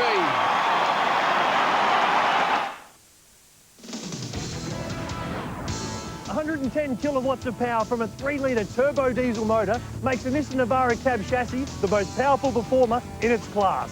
And for a limited time at OGR Nissan, all Navara cab chassis sold come with free air conditioning and a free bull bar. With plenty of stock to choose from and all these free extras, make sure you make it your business to talk to the OGR Nissan team today. OGR, your driving future. Ian Perry with his first goal. Nick Holland has gone back onto him. 6-6 plays, 6-5. Showing plenty of spirit, the Adelaide Crows. It's been a good duel too, Everett and Biglands. Mitchell dumped that time by McLeod. Matner needs clean hands. Good tackle by Tallis. The horse have been ferocious. Tyson Edwards is a tackler. Over the top is Doughty. And again, it's a ball up, and the ball is still inside the centre square. Well, I reckon Sam Mitchell's nearly got his hands on the ball first out of the centre bounce nearly every time this quarter. Well, he's had it 21 times. Only Crawford's had it more times, 23. Baccioni, the juggler, couldn't take it. Thought he hadn't lost it, then just scoops it out. And he's been pinged.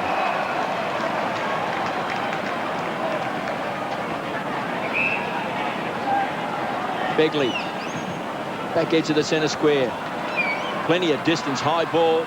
Big fist away that time came from Stone. Laddams, the danger man. A goal kicker. This time has missed. Scores a level. 6-6 apiece. This has been a titanic struggle. The Crows led by 14 points at quarter time. They trailed by 7 points at half time after the Hawks booted 5 goals in that second term. Scores are now level. Stone. Started his career at Collingwood. Still yet to make himself a name at Hawthorn. Kicks long. Hugging the boundary line. Big fist back. Rashudo. Those great hands. Just bullocks his way into trouble. And then out.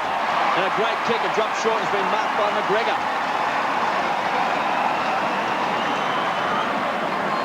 Well, any score will put the Crows in front. Well, this is one of those kicks that he really has the opportunity of just setting it up and letting the wind do the rest for him. It was wonderful work over in the boundary line by Rashudo. He looked likely to be pushed out of bounds, but on his left foot, centred the ball up, and they've now got an opportunity to go. He's kicked 2 goals for the season. Distance won't be a problem. Strong breeze behind his back. McGregor trots in, leans back. Right through the centre.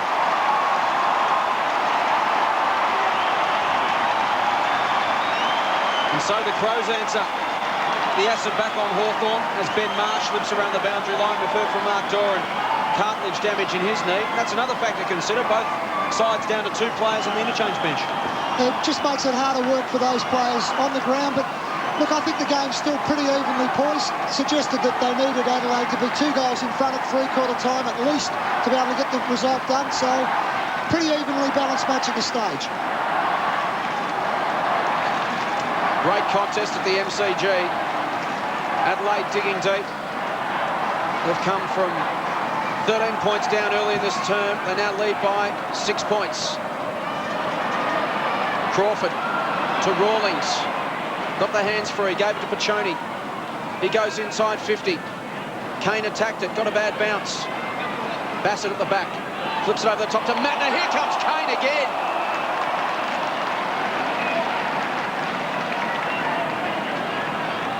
It's attacked the packs ferociously a couple of times this afternoon as Ben Kane in his 5th game of football. The youngster from Upway Tacoma at the foot of the Dandenongs here in Melbourne. Campbell Brown keeps it alive from on the 50. Kicks to the danger zone. Perry tracks back. Off his hands. Chance for Nick Holland. Perry's still there. Burton comes across in support. It'll flip out towards Kane. Burton soccers off the ground. Still alive for the Hawks. Dixon to Cox. Back to Kane. Scrubby kick inside 50. Diffused by Ben Hart. Now the Crows to counter-attack. McLeod releases Burton into open space around the outer wing. Can have a bounce. And then thump it long. Welch his target. He'll have a couple to beat, and does! Great transition football from the Crows, something we haven't seen enough of. For Gary Ayres is liking this afternoon, the likes of McLeod being released into open space. And how was the measured handball? He just weighted the ball out in front of Burton so that he could run onto the football. Just lovely play. Well, every kick seems to be a big kick in the context of this game. This would give Adelaide a 2-goal lead at the 16-minute mark, with still another 15 minutes or so with the breeze. Welch, 45 metres out, tugs it left. It's going to the line, it's still alive. Ground level, it's still there. In the end, Nick Stone decides discretion to be the better part of valour and concedes the behind. The margin now 7 points. We've gone 17 minutes in the third term. Adelaide have added 3 goals too. The Hawks 1 goal. Hawthorn have just now got to just back themselves in and keep playing that possession football that they're playing early in the game. Just can't afford to tighten up at all. Less than 8 minutes on the clock in the third. As Jade Rawlings decides to thump it long. Barlow his target. McGregor and Doughty will both fly. Doughty at ground level. Wrapped up. Ferocious tackle from Joel Smith. Tackles this afternoon 38-32 in favour of Hawthorn. Clearances 28-25. Sam Mitchell with 9 clearances for the Hawks. So it's a ball up just outside 50. Biglands and Everett, they've been at it all day. Vandenberg been very good for Hawthorn. Piccioni was held without it, KB. It'll come back to Piccioni. So Piccioni on centre wing. 7-7-49 the Crows. 6-6-42 the Hawks. Cox spears the ball in, looking for Holland. Needs a kind bounce, needs support. Dragged to the ground. Perry, strong tackle. The ball up 45 metres from Hawthorn's goal. They've just got him over the shoulder here. Just there. Again, they lock horns. This time, Perry comes over, slaps the ball down. Tallis's kick went backwards. Chance for Hart. Danger here for the Hawks. Try to pop it up in front. McGregor's got to run onto the ball. Stone, the chaser and tackler, close quickly. Was he caught high, McGregor? No. Holding the ball, play on, says the umpire. Chance for Barlow with great hands. Feeds the ball off. Standing and delivers. Vandenberg back towards the half-forward line. Holland was running with a flight. Intercepted that time by Begley. Spears the ball into Beckley. The general, can he set it up? Goes short. Tyson Edwards looks dangerous. Too much carry on the ball. Chance now for Haig, pushing and shoving the ball. Going in hard that time was Osborne. It was great play by the youngster. Put the ball very quickly. The race is on. Crawford. He's been magnificent today. The House of Bolger has been a ratings winner. That man on screen has led by example, Shane Crawford. Just his attack on the football, he just worked so hard. There was no way known that anyone else was going to win possession of the ball once Osborne got rid of it, apart from Crawford or the boundary line. Everett to Mitchell. We've seen that many times today. Ugly bounce. Holland bundled off the ball that time by Perry. Goes short, they can raffle it. Bingo. Lucky number 11, Doughty. Started on the bench. Came on, replaced Goodwin. He's gone off with a bad wrist injury, we believe. As the ball is thumped back towards the goal square where Hay takes a telling mark to Rawlings. Some rebound football now by the Hawks. Graham trying to find some touch also for the Hawks. Goes wide. Piccioni tried to slide into the action. Tawney intercepted. Magnificent play by Graham, the veteran. He's inspired as well. Pumps the ball back towards the half-forward line. Campbell Brown overruns the ball. Bassett close to the line. Brown disappointed he didn't quite get the run of the ball. He's been very good, Mark Graham, today as well. I just thought from the opening bounce he really set himself to have a big match, and he's done a great job in the defensive end. Michael Osborne electing to stay out on the ground, been hobbling. The doctor came out to him, shoot him away, wants to continue. There's Mitchell again. He's had 10 clearances. Make that 11. He got it to Barlow. Dribbles towards half forward. Cox and Bassett. Massey to clean up for Adelaide. To Burton. To Bassett. Hoists it high. Stand underneath it and play fair. Burton to Bickley. Frustrated Mark Bickley. Just hasn't quite been his day so far. He's had 11 possessions. Yet to really have an influence on the game. Less than 5 minutes remaining in the third term. It's the Crows by 7 points. Over the back of the congestion. Baccioni softened it to the advantage of Kane. Runs to 55. Puts it out in front of Cox. Awkward bounce. Holland dishes it back to Cox. Wheels onto his left. From 45 to the goal square. Dixon. Not paid. Seemed to have a lot of it. Tawney to Massey. The Crows dodge a bullet. To the members' wing. Doughty one-on-one with Tallis and beats him. So Michael Doughty squares it up to the run of Bassett at centre-half back. Goes looking for McGregor. Rawlings goes back with a flight, brings it to ground. Chance for Hart. Looks up, has got McGregor breaking inside 50 and he takes the mark. Well, Rawlings came crunching into that marking contest, got up a bit gingerly. McGregor just ran off hard, got by himself inside 50. Well, noticing the kick down the other end where Dixon nearly took the mark, the ball held up, the Simon Cox kick, the ball held up so much.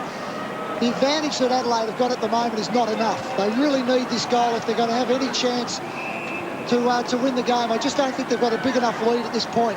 Well, certainly close to a mark for Ben Dixon. The question was, did it end up stationary in his hands? Maybe for a split second. Nonetheless, the ball is with McGregor. Tries to sneak it inside the left post, but can't do so. The behind. 1-1 this term for Ken McGregor. And the margin now 8 points. We've gone 22 and 3/4 minutes in the third term. Just over 3 minutes remaining. Smith to bring it back into play. As Ladson comes on for Osborne, who will come to the bench to receive some medical attention. Has been struggling for the last couple of minutes. Smith goes looking for Mitchell.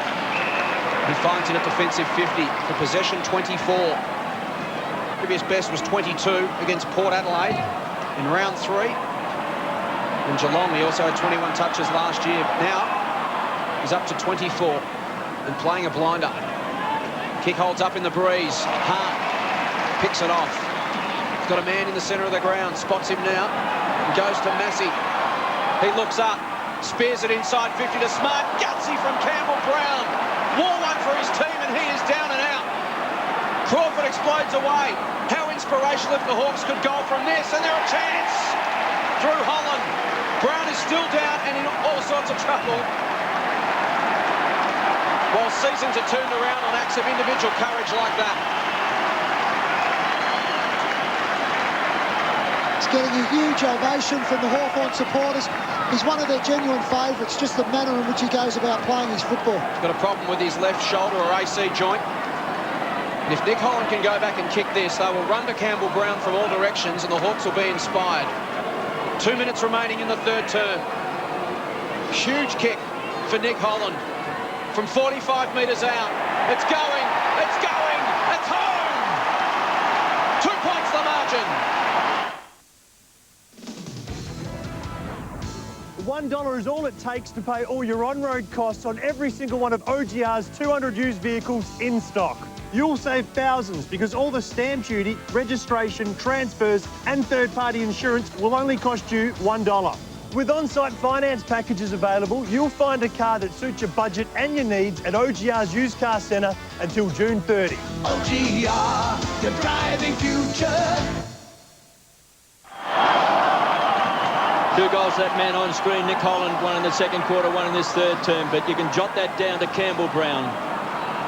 Inspiring stuff for the Hawks. It was a 2-goal turnaround. The Crows by just 2 points. The Hawks with the wind to come in the last quarter. At their backs, high ball. Can the Crows just snap a goal in these dying moments of this third quarter? Taken away by Barlow, goes wide, it's a great kick. Baccioni didn't have to break stride. Here's Rawlings on a long, long lead. He's got it. Rockets the ball back to Sam Mitchell.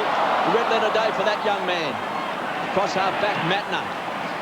Repels the attack. Hammers the ball back towards centre half forward. Stone somehow got the ball back to Crawford, who just paddles the ball along in front. Going to ground was Cox. Ladson has just come onto the field for Hawthorn. Welsh around the corner. High ball back to centre half forward. That man Brown again. Can't move his left arm, KB. Well, courage personified by Campbell Brown. He has been crunched hard by Smarty. Won't leave the field. And that's a rarity in this day and age, Terry, because generally if you get a sore big toe, you're straight off the ground.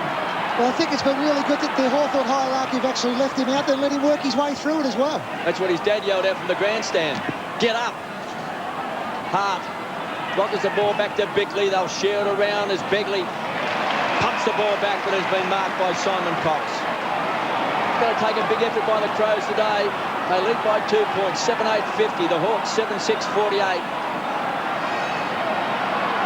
Just 17 seconds left in this third term. So the Hawks, with a strong breeze at their back in the last quarter, just might pull off a big upset. Hay. He's on half-back. He's in no hurry. As the siren sounds at three-quarter time. It's been a struggle, but it's the Crows by 2 points, 7-8-50 to the Hawks, 7-6-48. 3 goals, 3 in that term to the Adelaide Crows. The Hawks added 2 straight goals, and we are set for a cracking finish. Hawthorn and Adelaide at the MCG. The final change, it's the visitors by 2 points.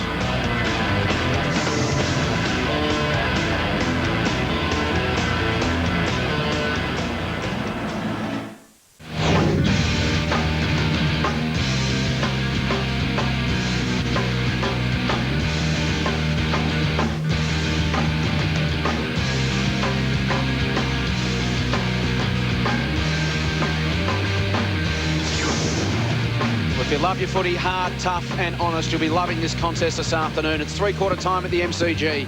The Crows 7-8-50, Hawthorn 7-6-48, but with the use of the breeze in the final term, which still looks to have a couple of goals worth in it, Terry. What a game of footy. Both sides just throwing themselves in, both sides with rising injury tolls. Both sides prepared to have a crack as we head downstairs to Mark Doran. Jason, I've got the result of Simon Goodwin's x-ray on that injured right wrist, and it's not good. There is a fracture there which will probably put him out for between 6 and 8 weeks. A shocking injury toll, Adelaide, from this match. Just over to the side, Ben Marsh is sitting all alone on the bench with cartilage damage to his knee, an injury that will also put him out for some time as well. So whether they win or lose, the Crows aren't going to walk away smiling from this one. And on the other side of the ledger, Robert Campbell has hurt his knee for the Hawks. Chance Bateman has a rib problem, and as we saw, Campbell Brown looks to have some sort of problem with his shoulder or AC joint. You can see there he cannot lift that left arm, and he's coming to the interchange bench as well. Inspirational effort in that third term. Reminds me a little bit of Rory Hilton and David Neitz last year in about round 2 or 3. He put his body on the line and wore one for the team.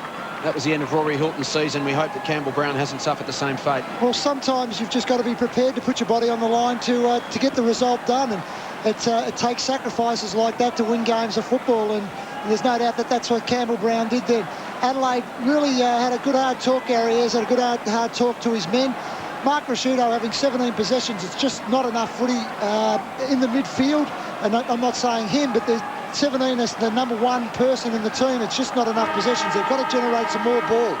We saw Adelaide assistant coach Neil Craig there, just giving some last-minute instructions. There's some real urgency and desperation here amongst the Adelaide Crows. They know they're in a scrap. Final term at the MCG as the lights come on. Adelaide 7-8, Hawthorn 7-6. It's been a wonderful contest all afternoon. 2 honest and committed sides, giving it everything. Who will prevail? Bounce favours Everett. Into the path of Crawford. Chance for Reese. To Smith. High ball to the 50. Beckley comes across, creates a contest, brings it to ground. Mitchell to Holland to Crawford was brilliant. Releases Ladson. Hawks are in front. What a start to the final term. Up Operation Stock Take Clearance at Eddie's. Here's an unbelievable offer. Up to 50% off selected floor stock. Everything must be cleared. Lounges, beds, dining suites, entertainment units. Everything must be cleared. This is a genuine once-a-year sale with up to 50% off selected floor stock. Hurry, Operation Stock Take Clearance is for a limited time. Only at Eddie's, 220 Commercial Street East, Mount Gambier. And they've got their self-belief back. Yes, and that young boy is only playing his 5th game, but he has kicked 4 goals in his career so far, so he's shown himself to be a bit of a goal kicker, and I like his enthusiasm. Everett gets his hands on the ball. Mitchell again at the bottom of the pack. Underline his performance today in Reading. Sam Mitchell won the Liston Trophy last year, playing for the Box Hill Hawks, taking a big step in his career today. Well, he's had 11 clearances for the game and 8 hard ball gets. He's just in and under first all the time. Can the Crows come back? They're a proud side. Smith hammers the ball back towards centre-half forward. Dixon struggled today. Doughty again. 2 and 3 Hawthorn players at the player with the ball. Their tackling has been superb. There he is, just looking on. Terry Moore on the phone. Played with the Hawks and also with the Kangaroos. Rashuto, the raging bull, is dumped. One of his other generals, Gary, is Peter Curran, another ex-Hawk. 8.655 the Hawks, the Crows 7.850. It's been tight all day. Adelaide by 14 points at quarter time. They trailed by 7 points at half time. They led by 2 points at 3/4 time. And now the Hawks are in front by 4 as Dixon closes very quickly on Bassett. It's a boundary throw in just 35 metres around from the Hawks' goal. And the Hawthorn supporters behind the punt road end, left the screen, are starting to chant, starting to fire up the Hawks. They've only won the 3 games this year. Their coach, Peter Swab, has been under the hammer since round 1. Taken away by Smith. Joel Smith, high ball. Rawlins is getting back. Running with a fly to the ball. And forced over the line for a behind. So we take a breath. The margin 5 points. 3 minutes gone, final term. Well, if Adelaide are to win this game, they're just going to have to run and carry the ball, use their hands, take a lot of risks, and just be prepared to run and carry the footy as much as possible. Hart thumps it long. Biglan's a couple to beat. Everett with the fist. Only as far as Bickley. Goes looking for Edwards. One-on-one with Osborne. It's spilt to Laddams. Here's a chance for Adelaide through Rashuto. Goes inside 50. Smart on the bounce. Had Graham right alongside to put the pressure on. Stone crashed through. Tallis dives on top of it. They wrap him up. Doughty, he's taken in a tackle by Smith. Of a bounce 40 metres out from Adelaide's goal. Even that kick from Rashuto, it's almost playing perfect football, and you can't play perfect football going up into the breeze. I would have rather just seen him feed the ball to McLeod and let McLeod run and carry the ball up the ground. Just got to hang on to it a bit. Everett, Rashuto tried to grab it out of the air. Smart, wrapped up by Graham. And the Hawks have been so good at, if they don't win the clearances themselves, they're preventing Adelaide from exploding away from the congestion. They've just had numbers 3s and 4s around the footy the whole game. Biglan's and Everett again. It's been an interesting battle. McLeod taken high. The tackle from Smith just slipped over the shoulder. He hasn't had a free run at the football too many times this afternoon. They've got room for improvement in some of their stars. As you said, Rashuto with 18, McLeod's had 14, Bickley 13, Edwards 10. So they're renowned ball getters week in, week out. All capable of lifting this great side. McLeod wants to take him on by foot. Gets a zone. Great effort from that man Mitchell again to lay the smother. Then lays a tackle on Biglan's. McLeod will go again inside 50. And it is emphatically smashed away by Joel Smith. The Hawks just want it. They can taste it at the moment. Yeah, great play by Sam Mitchell, but nothing wrong with McLeod's action. He couldn't make the distance from where he was, so it's worth taking a risk, trying to step around and see whether you can make up a couple of metres. Still inside 50 for Adelaide. Spills to the back of the congestion. There's Mitchell. Boot to ball. Rees attacks it, got a bad bounce. Bassett at the back, Dixon to beat. Got boot to ball. Doughty versus Tallis. Tallis used the body. Crawford comes careering through. Lost the football. Then just throws it to the line.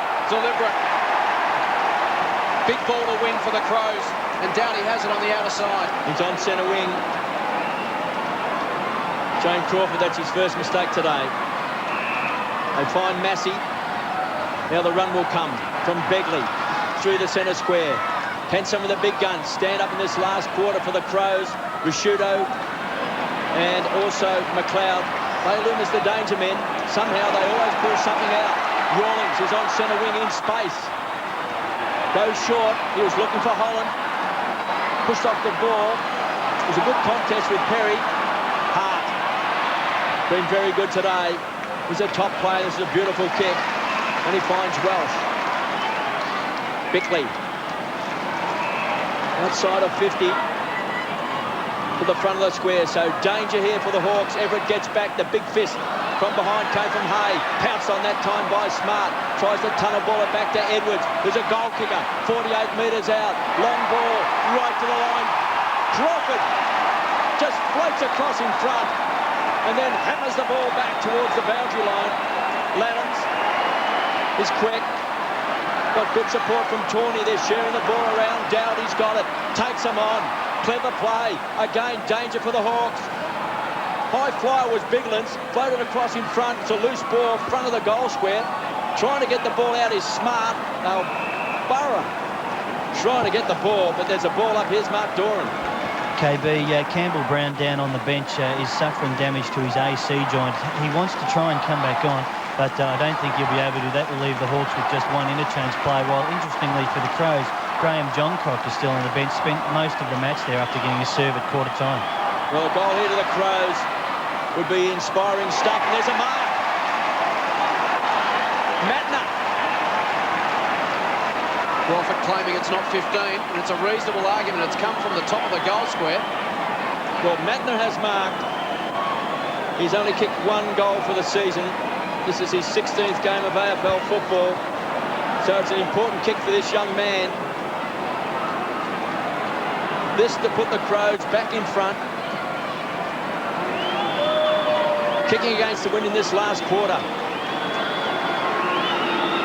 Matner from just 20 metres out. Kicks a goal. Does he? He's missed. Wow. He had the support of his teammates, but not the goal umpire. They didn't go up behind the goals, KB. Well, there's no one there. There's not one person behind the goal. They went up as one. The bloke in the white stack hat. He wasn't even behind the goals. He's 15 metres away from the goals. And he only got up because he had to go get the footy. Well, they're peppering Adelaide. They've had the last 5 inside 50s, as we saw on the red alert.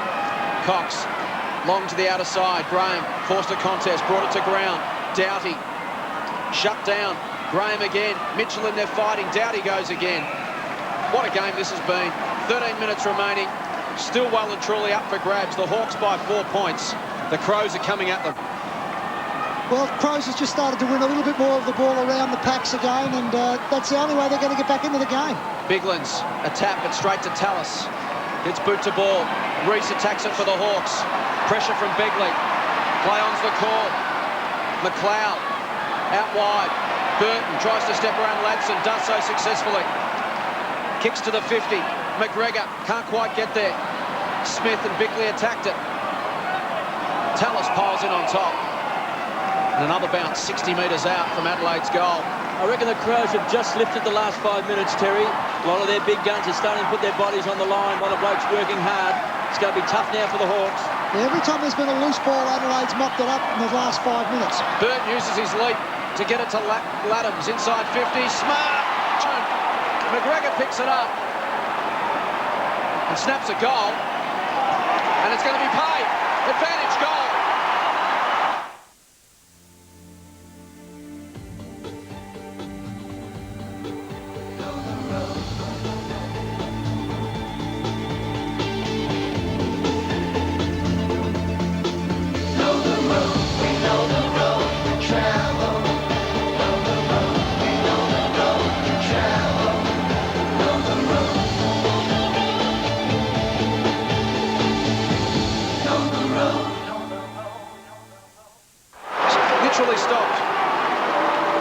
McGregor got a free shot at goal as Graham turned around waiting for the free kick. Well, there's a lesson to be learnt there. Never stop. But with that passage of play, you just had the feeling that the Crows were going to kick a goal because they have lifted. Chance now for the Hawks. Centre square. Tunnel ball out that time by Everett. Danger now. Here comes McLeod. Spears the ball in. Risciuto's a target. So's McGregor. The skipper's got it. Clever kick to the front of the square. Smart. Had it and lost it. Welsh. Quick hands. Tyson Edwards. Quick snap. Kicks a goal. Great play by the Crows.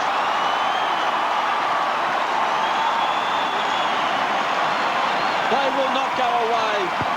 2 quick goals. And they've turned this game on its head. Well, it's an amazing game, football, isn't it? When you're in a winning frame of mind, as the Adelaide side have been, you never think you're out of the game. And contrary to Hawthorn, Hawthorn have just really stopped a little bit over the last 5 minutes, just not knowing how to win the match.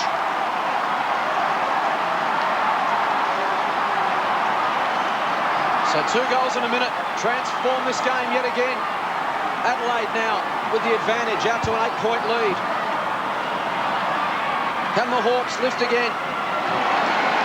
It's Adelaide out of the middle through Biglands. Inside 50, McGregor. And we're seeing why Adelaide are such a great side. It's been a wonderful performance. I mean, they were in real trouble early in this quarter, but they've just been able to pick it up. And as you said, KB, it's been most of their key players, their senior players that have been the ones that have lifted. They did it against the Bulldogs a couple of weeks ago.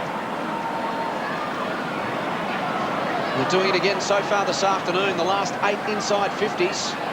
The Hawks just need to win some football. Get it down their end.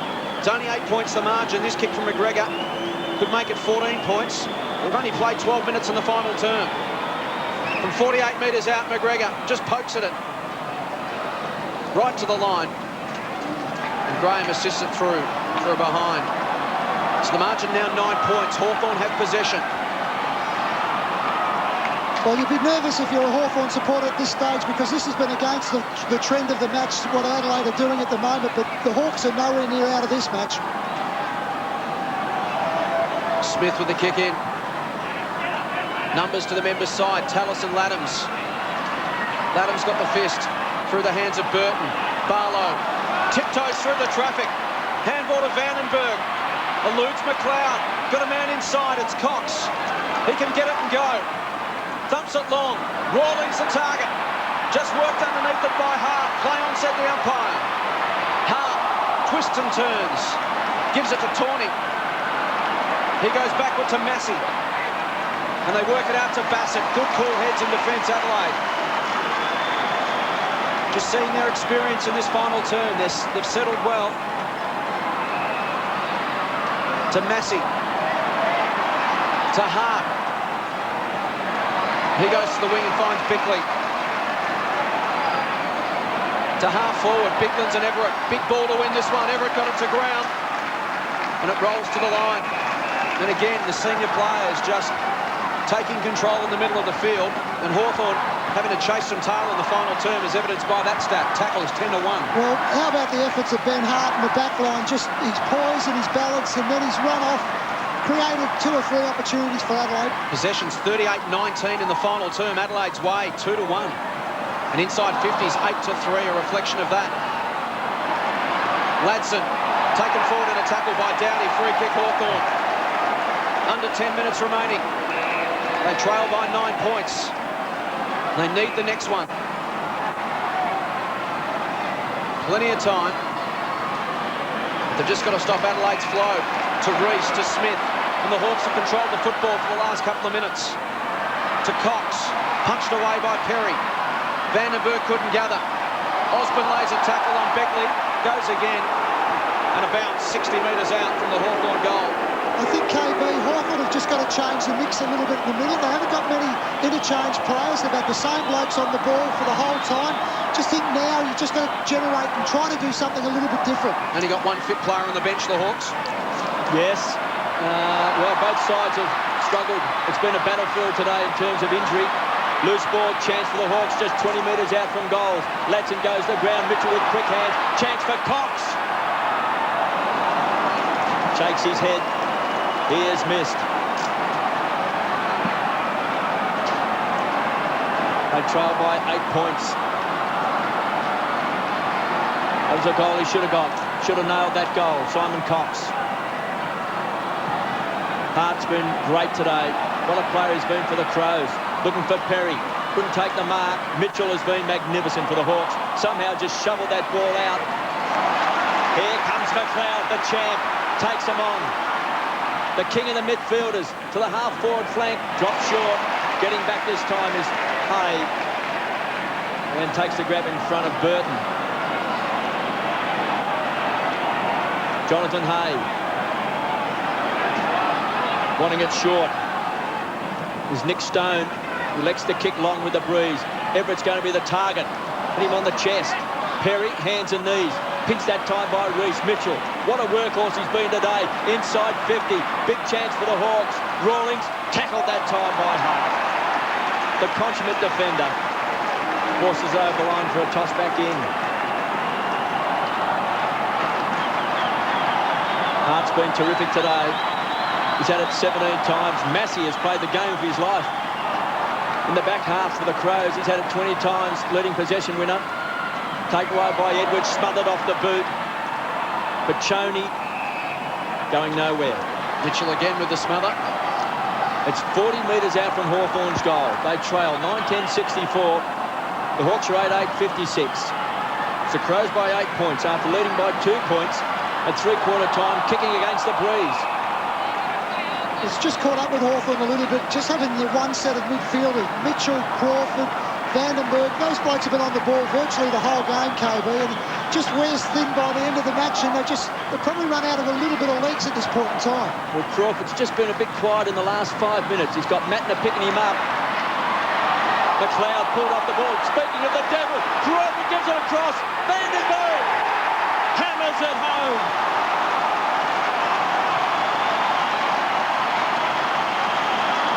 Hawks now within 2 points. It's going down to the wire. Well, what a match. And very uncharacteristic that you see McLeod make a mistake like that. But once again, the Hawthorn boys, 2 players tackling him. The pressure's been on for most of the game from Hawthorn. They create the turnover. And Richie Vandenberg, he's worked very, very hard today for his 20 disposals and deserved the goal. So the margin back to 2 points. The Hawks come again. We've gone 18 minutes, just over 7 remaining. And this game deserves a grandstand finish. Edwards to Matner. Great tackle from Pachoni, holding the ball. Pinned the arm. Nothing Matner could do on that occasion.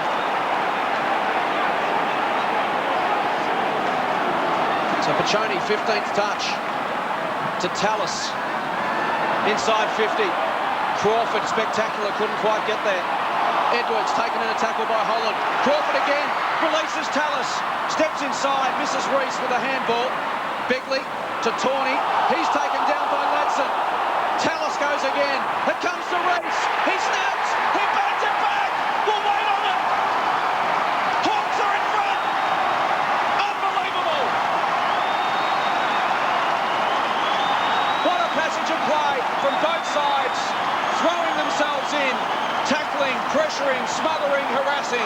In the end, Hawthorn's forward 50. They won just desserts for that hard work. Well, there's no doubt that Hawthorn's tackling in this last couple of minutes has turned the game back their way. From the tackle in the middle of the ground, which got the free kick to start it off, there must have been 5 or 6 Hawthorn players tackled in. Hawthorn cheer squad in full voice. Urging on the brown and the gold. They lead by 4 points, 10-8-68 to 9-10-64. Crawford overruns the ball, Bickley. And Crawford hugged the Sherrin on the ground. Well, you just knew, KB, that they were going to have another run at it. With the breeze going their direction, they were always going to come back into the game, and now it's just an arm wrestle. Everett in the ruck. Now, the whistle is gone. And he's got the free kick. You would think he would belt this long. It's a shocking kick, just scrubs it off the boot. Will be high, he's just kicked the last goal. The young man taken away by McLeod. Maybe a bit of magic to Doughty. McLeod runs the ball from centre wing, carries the ball well inside 50. Looking for Rashudo. The two champs on that occasion not able to pull it off. Boundary throw in. 40 metres around from the Crows' goal.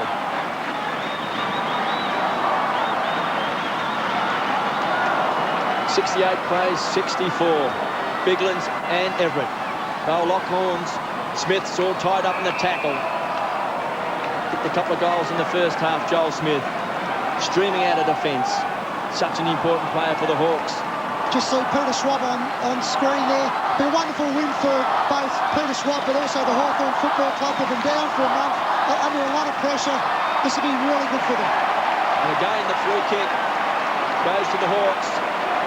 Everett in the ruck duel against Biglands. On the flip side to that would be a shock loss to the Adelaide Footy Club. It really put them under a bit of pressure. So Everett, can he kick it better than he did last time? This is a bit better. When you carry with the breeze, looked like a free kick to Hawthorn. Nick Holland, he's on centre wing. Time clock ticking away. It's under 5 minutes in this last quarter. Nick Holland kicked 2 goals today. Kicks it towards centre half forward. Bickley and Crawford. They go to ground. And it's a ball up. Working the phones. Terry Moore and Gary Ayres. Look like they were talking to each other. Hawthorn chant goes around the ground as McLeod hammers the ball back towards the centre square. Good tackle by Biglands on Osborne. Picked up by Cox. Simon Cox. Running with the flow of the ball is Mitchell, who's been supreme today, to Crawford. They're two best players, and they find Holland. Well, that was significant. Mitchell and Crawford have destroyed the Adelaide midfield today, and they have combined to get it to Nick Holland, who has kicked 2 goals, 1 in the second quarter, 1 in the third. And this is his most important kick today, to put the Hawks 10 points up. And there's only 3.5 minutes left in the game. What a kick. Let's watch the Hawthorn fans from behind the goals, because if he kicks it, they will go up as one, and the roar will tell the story.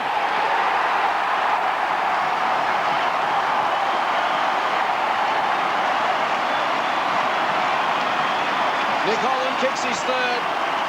The margin out to 10 points. We've played 23 minutes. Amazing quarter of football. The Hawks started 2 points behind. Ladson's goal put them in front. They snuck away. Adelaide snuck away, and now the Hawks have snuck away again. Well, it's been a long time in coming, Jason. We thought right from the start of the game Hawthorn looked on today, but it's taken right until the last 5 minutes of the game to really get their ascendancy. Nick Holland's third goal. He's just saying to the players, settle down, boys, there's time to go. We've only played 24 minutes. The margin 10 points. We've seen Adelaide turn it around with a couple of goals in a minute already this term. Smith, an important ball out of the middle. Still 3 minutes remaining. Here's Ladson. Handball to Tallis from 45 out. Just tugs it left. Gary Ayres in the Adelaide coach's box breathe again. The margin now 11 points. 2 straight goals will win it for the Crows. They have it at full-back. 3 minutes remaining. There's Peter Schwab. Hawthorn have lost their last 4. Thumping kick straight up the middle. Everett used the body. Umpire said pay the mark.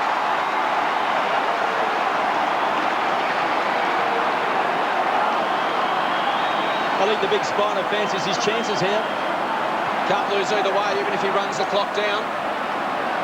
He's thinking, just eat up a bit of time. Thump it long into attack. See if they can manufacture something. It goes to the goal square. It could float to the back. Free kick, advantage paid. It's coming to Hart. Just over 2 minutes remaining for the Crows. Crawford. Possession 31 for Shane Crawford. And he and Sam Mitchell Between them, 63 possessions this afternoon. They have been outstanding. What a dynamic duo for the Hawks to look forward to in the years to come. Throwing the likes of Luke Hodge into that mix as well. It's the makings of pretty impressive and determined midfielders. Crawford goes inside 50. Bassett with the fist. Mitchell tried to flip it out. Here's a chance for the Crows to break off half back through Massey. Must go long and direct. No one inside 50 at all for Adelaide. It was Burton Hell. It's picked off by that man Crawford. He was at half forward just a moment ago. A nest of Hawks on the outer side. Graham can go forward to Holland. He snaps around his body. Cox. Dowdy will get to him and fist it to the line. Adelaide fans filthy that Brett Burton didn't get a free kick moments ago. Well, I've got to say, I don't think they've had a great run from the umpires today, Adelaide. I can understand why they've got a few complaints, but what about Shane Crawford's last 5 minutes? Free kicks 19-11. Biglands tries to get it out. McLeod to Tawney. Last roll of the dice time for Adelaide. Handball to Massey. They're away through the middle. Still alive for Smart. Burst through. Barlow, a goal-saving tackle. It's still there for McGregor, and he kicks a goal. It's not over yet. McGregor gets his third. The margin back to 5 points. We've played 27 minutes, and somehow, Terry, we knew this one was going to the wire. Well, it certainly is going to the wire, and that's pretty amazing. What about the hand pass from Nigel Smart? The tackling was magnificent from the Hawthorn side, but still had the presence of mind, not just to throw it out, but actually find the target. And he found his man in McGregor, who did the rest.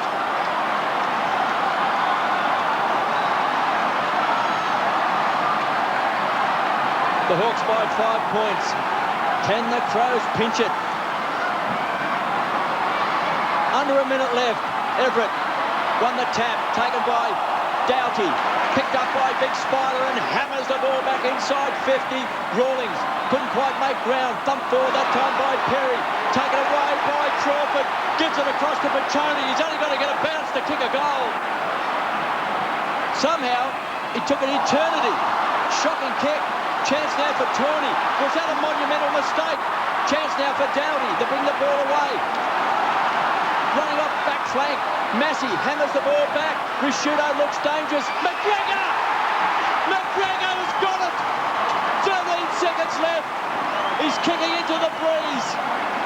It's going to take a mighty kick by Ken McGregor. Will he be the hero?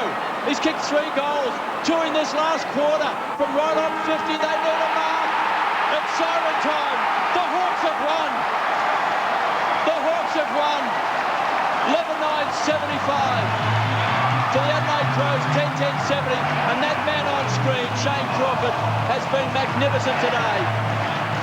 The coach's stocks have got to go up today, because if anyone says that Hawthorn didn't play with spirit, didn't play for the coach today, they weren't at the MCG, because it was a committed Hawthorn side today, and they've pulled off a big victory. And if you didn't love this game, you don't love football. That had everything. What a fantastic contest. Siren sounded, he marks it. Hawthorn win by 5 points. Well, it was a physical challenge, and that's the one thing that from the opening bounce, Hawthorn decided that they were going to make this a tough, uncompromising match. They took risks. They deserved their victory, and it's a just deserved victory for everyone at the Hawthorn Footy Club. And look, I think it's great for the coach, who's been under enormous pressure. I think it's wonderful for him, and the players have really supported him, and they've got their just desserts. Well, they supported him in the best way possible today, because from the very first bounce, they were solid, they were hard at the ball. Their tackling today was the best I've seen Hawthorn today. 61 tackles from Hawthorn today. They played with enormous spirit, and Peter Swab has been under a lot of pressure. And some people even suggest, you know, has he lost the players? Well, you can tell today he hasn't lost these Hawthorn players, because I dare say there's a big smile inside Peter Swab. Let's head down to the boundary line. All the action and the motion. Here's Mark Doran. Thanks, Sammy Mitchell. Fantastic stuff personally and as a unit. Yeah, it was great to, you know, get up. It's been for the boys with us guys in the media down on you every week. Yeah, I think the first couple of weeks probably got to us a little bit, and then after that, you know, we were, you know, really solid, and we stuck together, and really, you know, we've wandered really well over the last couple of weeks. I think that helped us out tonight. And you had to have the answers, didn't you? They just kept coming, the Crows. Yeah, they kept coming. They're a great football side. You know, no doubt they're going to feature prominently throughout the year, and you know, full credit to them. You know, it's just, I guess we lost 4 in a row. We really needed to win. You and the skipper didn't have a competition to see who'd get the most possessions, did you? The two, you had so much of it. You know, Shane, what can you say? You know, he's copped it as much as anyone in the media, and to stand up like that tonight, you know, shows the great player that he is. All right, mate, go and enjoy it. I think the coach wants to have a sing of the song. Sam Mitchell with a career best 32 possessions. As I mentioned during the call, his previous best was 22. But today, he took himself and his club to a new level. Wonderful performance from he and Shane Crawford. But really, Hawthorn had contributors all over the ground, Terry. Crawford 33, Mitchell 32, Barlow 23, Smith 22, Cox 21, Vandenberg 20. So today they had 6 players with 20-plus possessions. Last week they had just one, Lance Piccioni. Yeah, look, they deserved their victory today. They played in numbers. They played sort of a mass football, just getting numbers to the ball at all stages. But I thought really when the crunch come, it was their tackle efforts that actually turned the game back their way. They looked in a bit of trouble at one stage, but just hard tackling, which they performed all day. But it was eventually the crunch thing that got them back into the game. A well-deserved victory. They took Adelaide on and beat them at their own game in close. Clearances in the end, 46-33 in favour of the Hawks. Wonderful effort. And these are the sort of wins that can just turn seasons around. Hawthorn moved to 4 and 7. Get the monkey off the back. And they'll enjoy this one. They'll sing it with gusto.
Be a red-letter day for the Hawks in season 2003.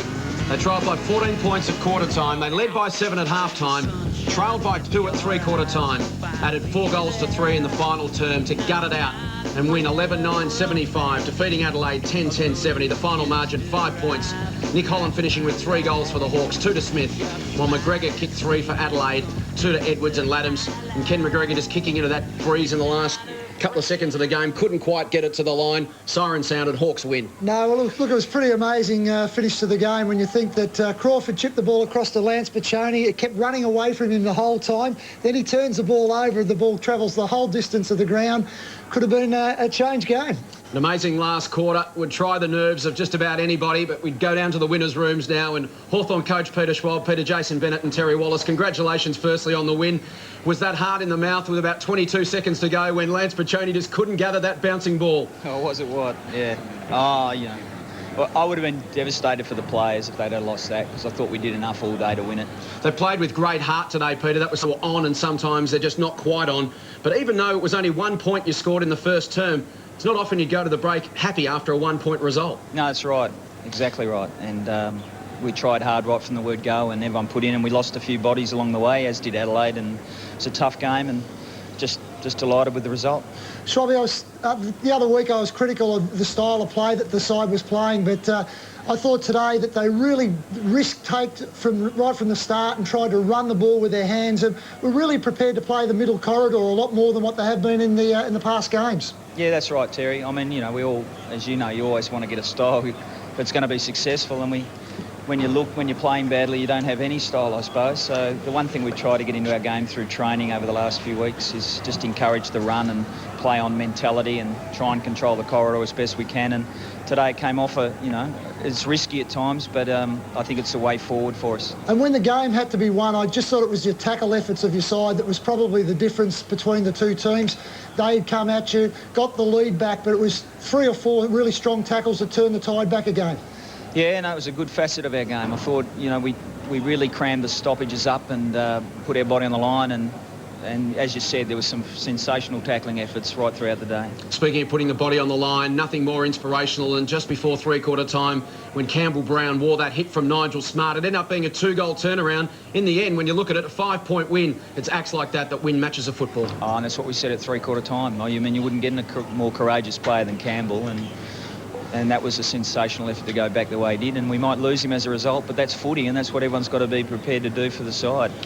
It was acts like that just seemed to build momentum throughout the day. The spirit was sensational, as we evidenced after the final siren, with that famous Hawthorn sight of the players linking arms and walking off the ground.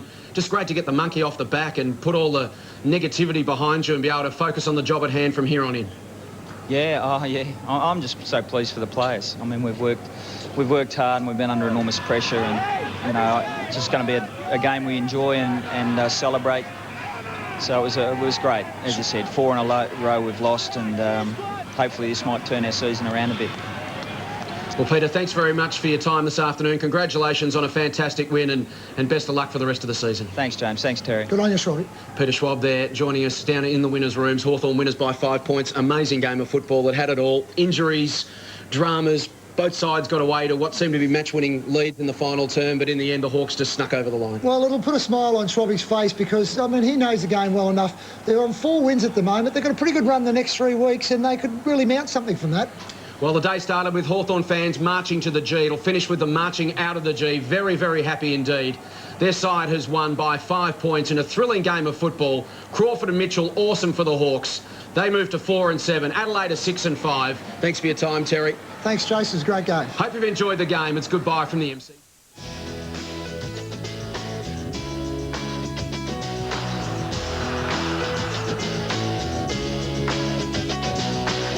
I'm still here. I'm still